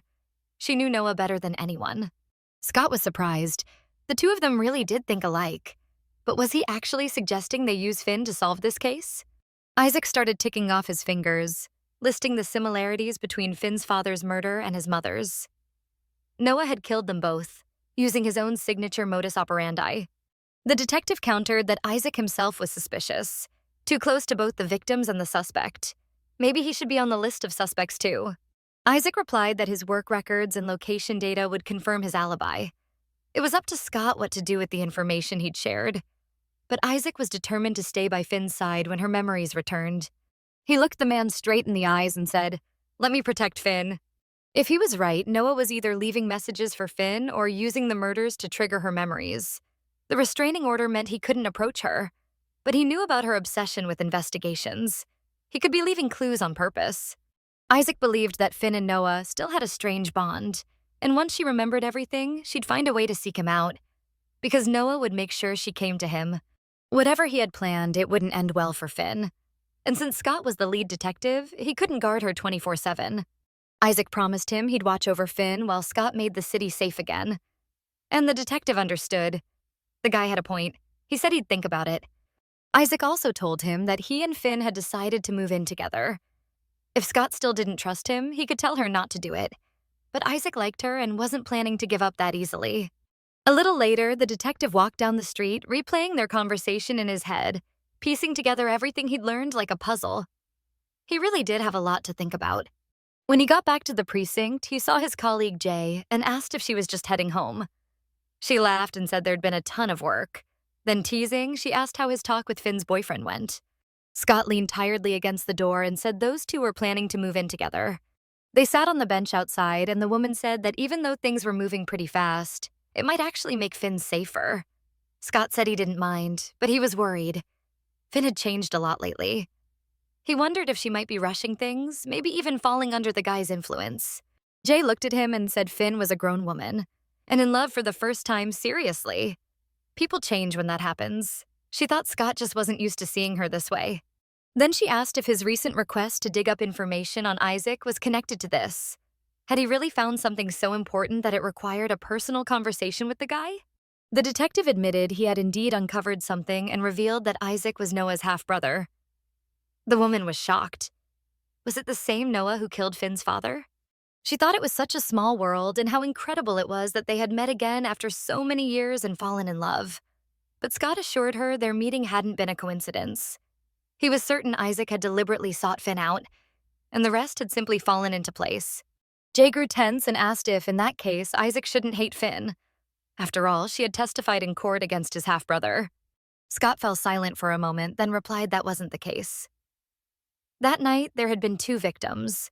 It had been pouring rain, and a drenched, disoriented boy had burst into the police station. That boy was Isaac. He was the one who reported that his mother was dead and that Noah and Finn had planned to run away. The police caught up to the runaways at the train station and took them into custody. They tried to interrogate the 2 separately, but both mostly stayed silent, only saying they wanted to run away together and refusing to cooperate. But in the end, for some reason, Finn changed her mind and told the truth. That's how they found out Noah had killed her father first, and then his stepmother. Scott explained that if it hadn't been for Finn, Isaac's mother's killer might have gone unpunished. At first, no one believed Isaac's story. The police refused to accept that teenagers could be capable of such cruelty and wanted to close the case as a botched robbery with a stabbing. Jay felt chills run down her spine. It was terrifying to imagine what those kids had gone through at such a young age. Isaac's heart must have been shattered after his half-brother's betrayal. Then she suddenly suggested that maybe Isaac had known what Finn had done for him and had admired and searched for her ever since.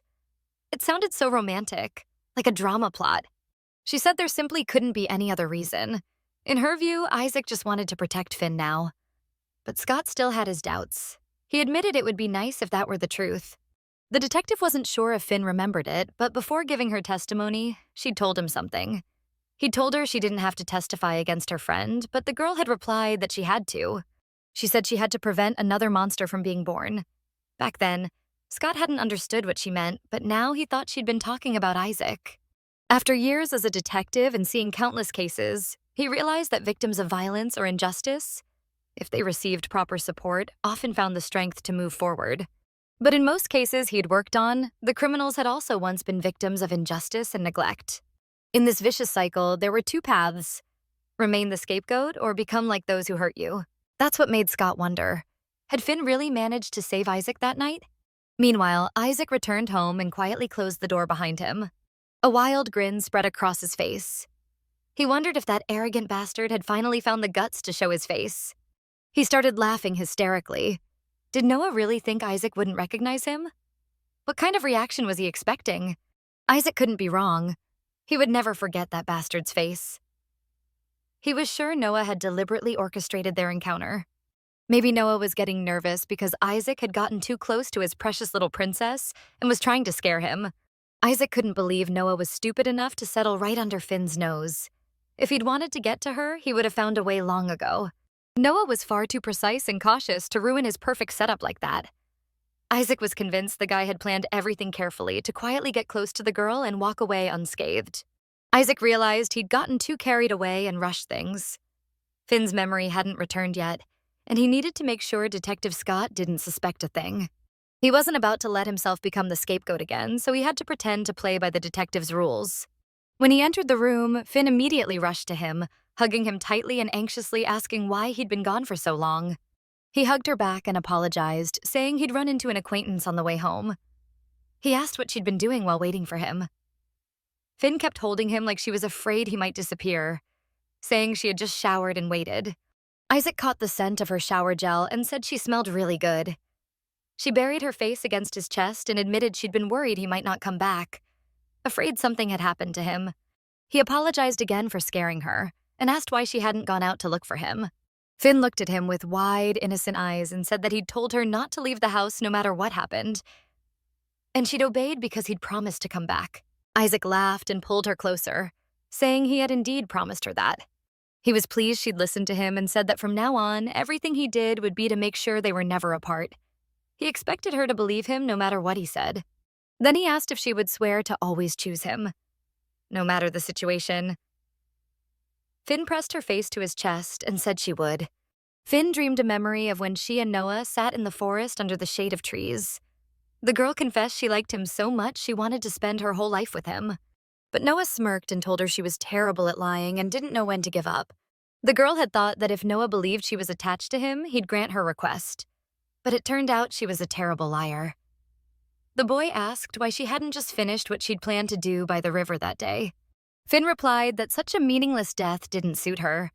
No one would even notice she was gone. She wanted people to talk about her, maybe write an article or show her on the news. She wanted some kind of proof she had existed.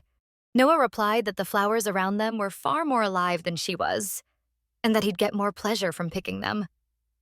In his view, the girl didn't understand the value of life, while he was drawn to people's fear of death. Noah had his own philosophy of life and death. He saw art in the unbridled emotions of people fighting for their lives. The girl desperately wanted to become part of that, and slowly began to see him as a godlike figure. His worldview seeped into her. His fears and dreams became part of her inner world. Noah's philosophy became her only reality. The purpose of her existence became making Noah happy, and for him, happiness meant only one thing. He ordered the girl to live and become free, to find meaning, to feel deeply, to cherish things and people. And then he promised her he would come to her one day, to destroy it all in the most exquisite and perfect way. After her father's fate was sealed, the girl began to wonder where the line between Noah's thoughts and her own really was. Noah had told her to make decisions that would shape her future, but which of her choices were truly hers and which were dictated by his will? That was the moment they got caught at the train station. But even then, the girl already knew they'd meet again. The girl slowly opened her eyes. Turned out she'd fallen asleep on Isaac's lap. He smiled and said his girl had finally woken up. He explained that he'd just talked to a police officer and needed to stop by the station to pick up a copy of the report. Then he said she'd been tossing and turning in her sleep, asked if she'd had a nightmare. Finn answered that it was just something from the past, connected to Noah. Isaac gently wrapped his arms around her and told her she had nothing to worry about. He wouldn't let that guy get anywhere near her. Then he stood up and said he'd head to the station right now and she should stay home and rest. As he got dressed, he said he'd make it quick and asked her not to go out alone, to call him right away if anything or anyone seemed suspicious. The girl agreed and said she'd be waiting for him to come back. But as she watched him leave, she couldn't shake the feeling that the Isaac she was looking at wasn't the real one. The more time she spent with him, the more her memories came flooding back. All because Isaac tried so hard to be like Noah. His behavior gave her a strange sense of déjà vu, that captivating tenderness, the same smile and laughter, the same gestures and cruelty. Finn remembered every little detail. He even got the same haircut, though he kept his blue hair. He switched from glasses to contacts, and in truth, he wasn't left-handed. Isaac was ambidextrous. He could use both hands, but his right hand was clearly used for regular heavy work. He'd trained his left hand just to resemble Noah more. Finn thought, if Isaac could copy Noah this well, then he must have known him pretty closely. And that habit of leaving drinks unfinished? There's a thing called identification with the aggressor, when a victim unconsciously mimics the habits and traits of their abuser to cope with trauma. Isaac had been Noah's victim too, just like her. But what did he want from her? She was sure he was hiding something. Finn was certain Isaac had known her for a long time. He hadn't been surprised at all when he heard about her father's death. Clearly, he'd gotten close to her because of her connection to Noah. Maybe he was after revenge? She already had a lot to worry about, and now Isaac was one more thing on that list. But either way, she owed him. Thanks to him, she'd finally understood. Noah had never cared about her. He only wanted her to start living and loving life so he could take it all away and enjoy the show. But she'd brought it on herself. It had been her wish once upon a time. But even though Isaac was imitating Noah, he wasn't the same. He wasn't a heartless monster. There were real emotions in his eyes. She saw traces of humanity and doubt in them, something Noah never had. No matter how hard Isaac tried, he could never become Noah. Psychopaths aren't made. They're born. With Isaac, she felt things she'd never experienced with anyone else. And that was exactly what Noah had wanted. All she had to do now was be patient and keep pretending. She didn't care what Isaac wanted from her. All she needed was for him to stay close until Noah showed up again and all those meaningless crimes stopped. She looked out the window and thought about how it had already been 2 months since the last crime, and there hadn't been any new ones. She decided she needed to visit Scott. Finn broke her promise to Isaac and stepped outside, but she decided to text him about it, asking him to meet her somewhere as soon as possible. She walked into a new noodle shop and ordered 1 ramen to go, but when she noticed the tulips at the counter, a chill ran down her spine. Suddenly, a low voice spoke behind her. Tulips in that shade are pretty rare. She froze in terror. A stranger was standing behind her, but his aura, she'd recognize it out of hundreds of thousands. Her body stiffened and her heart started pounding wildly. The stranger stood close and asked if she knew flowers had a special meaning. Thanks for watching. If you enjoyed this review, don't forget to like, subscribe, and hit the notification bell so you never miss a new video.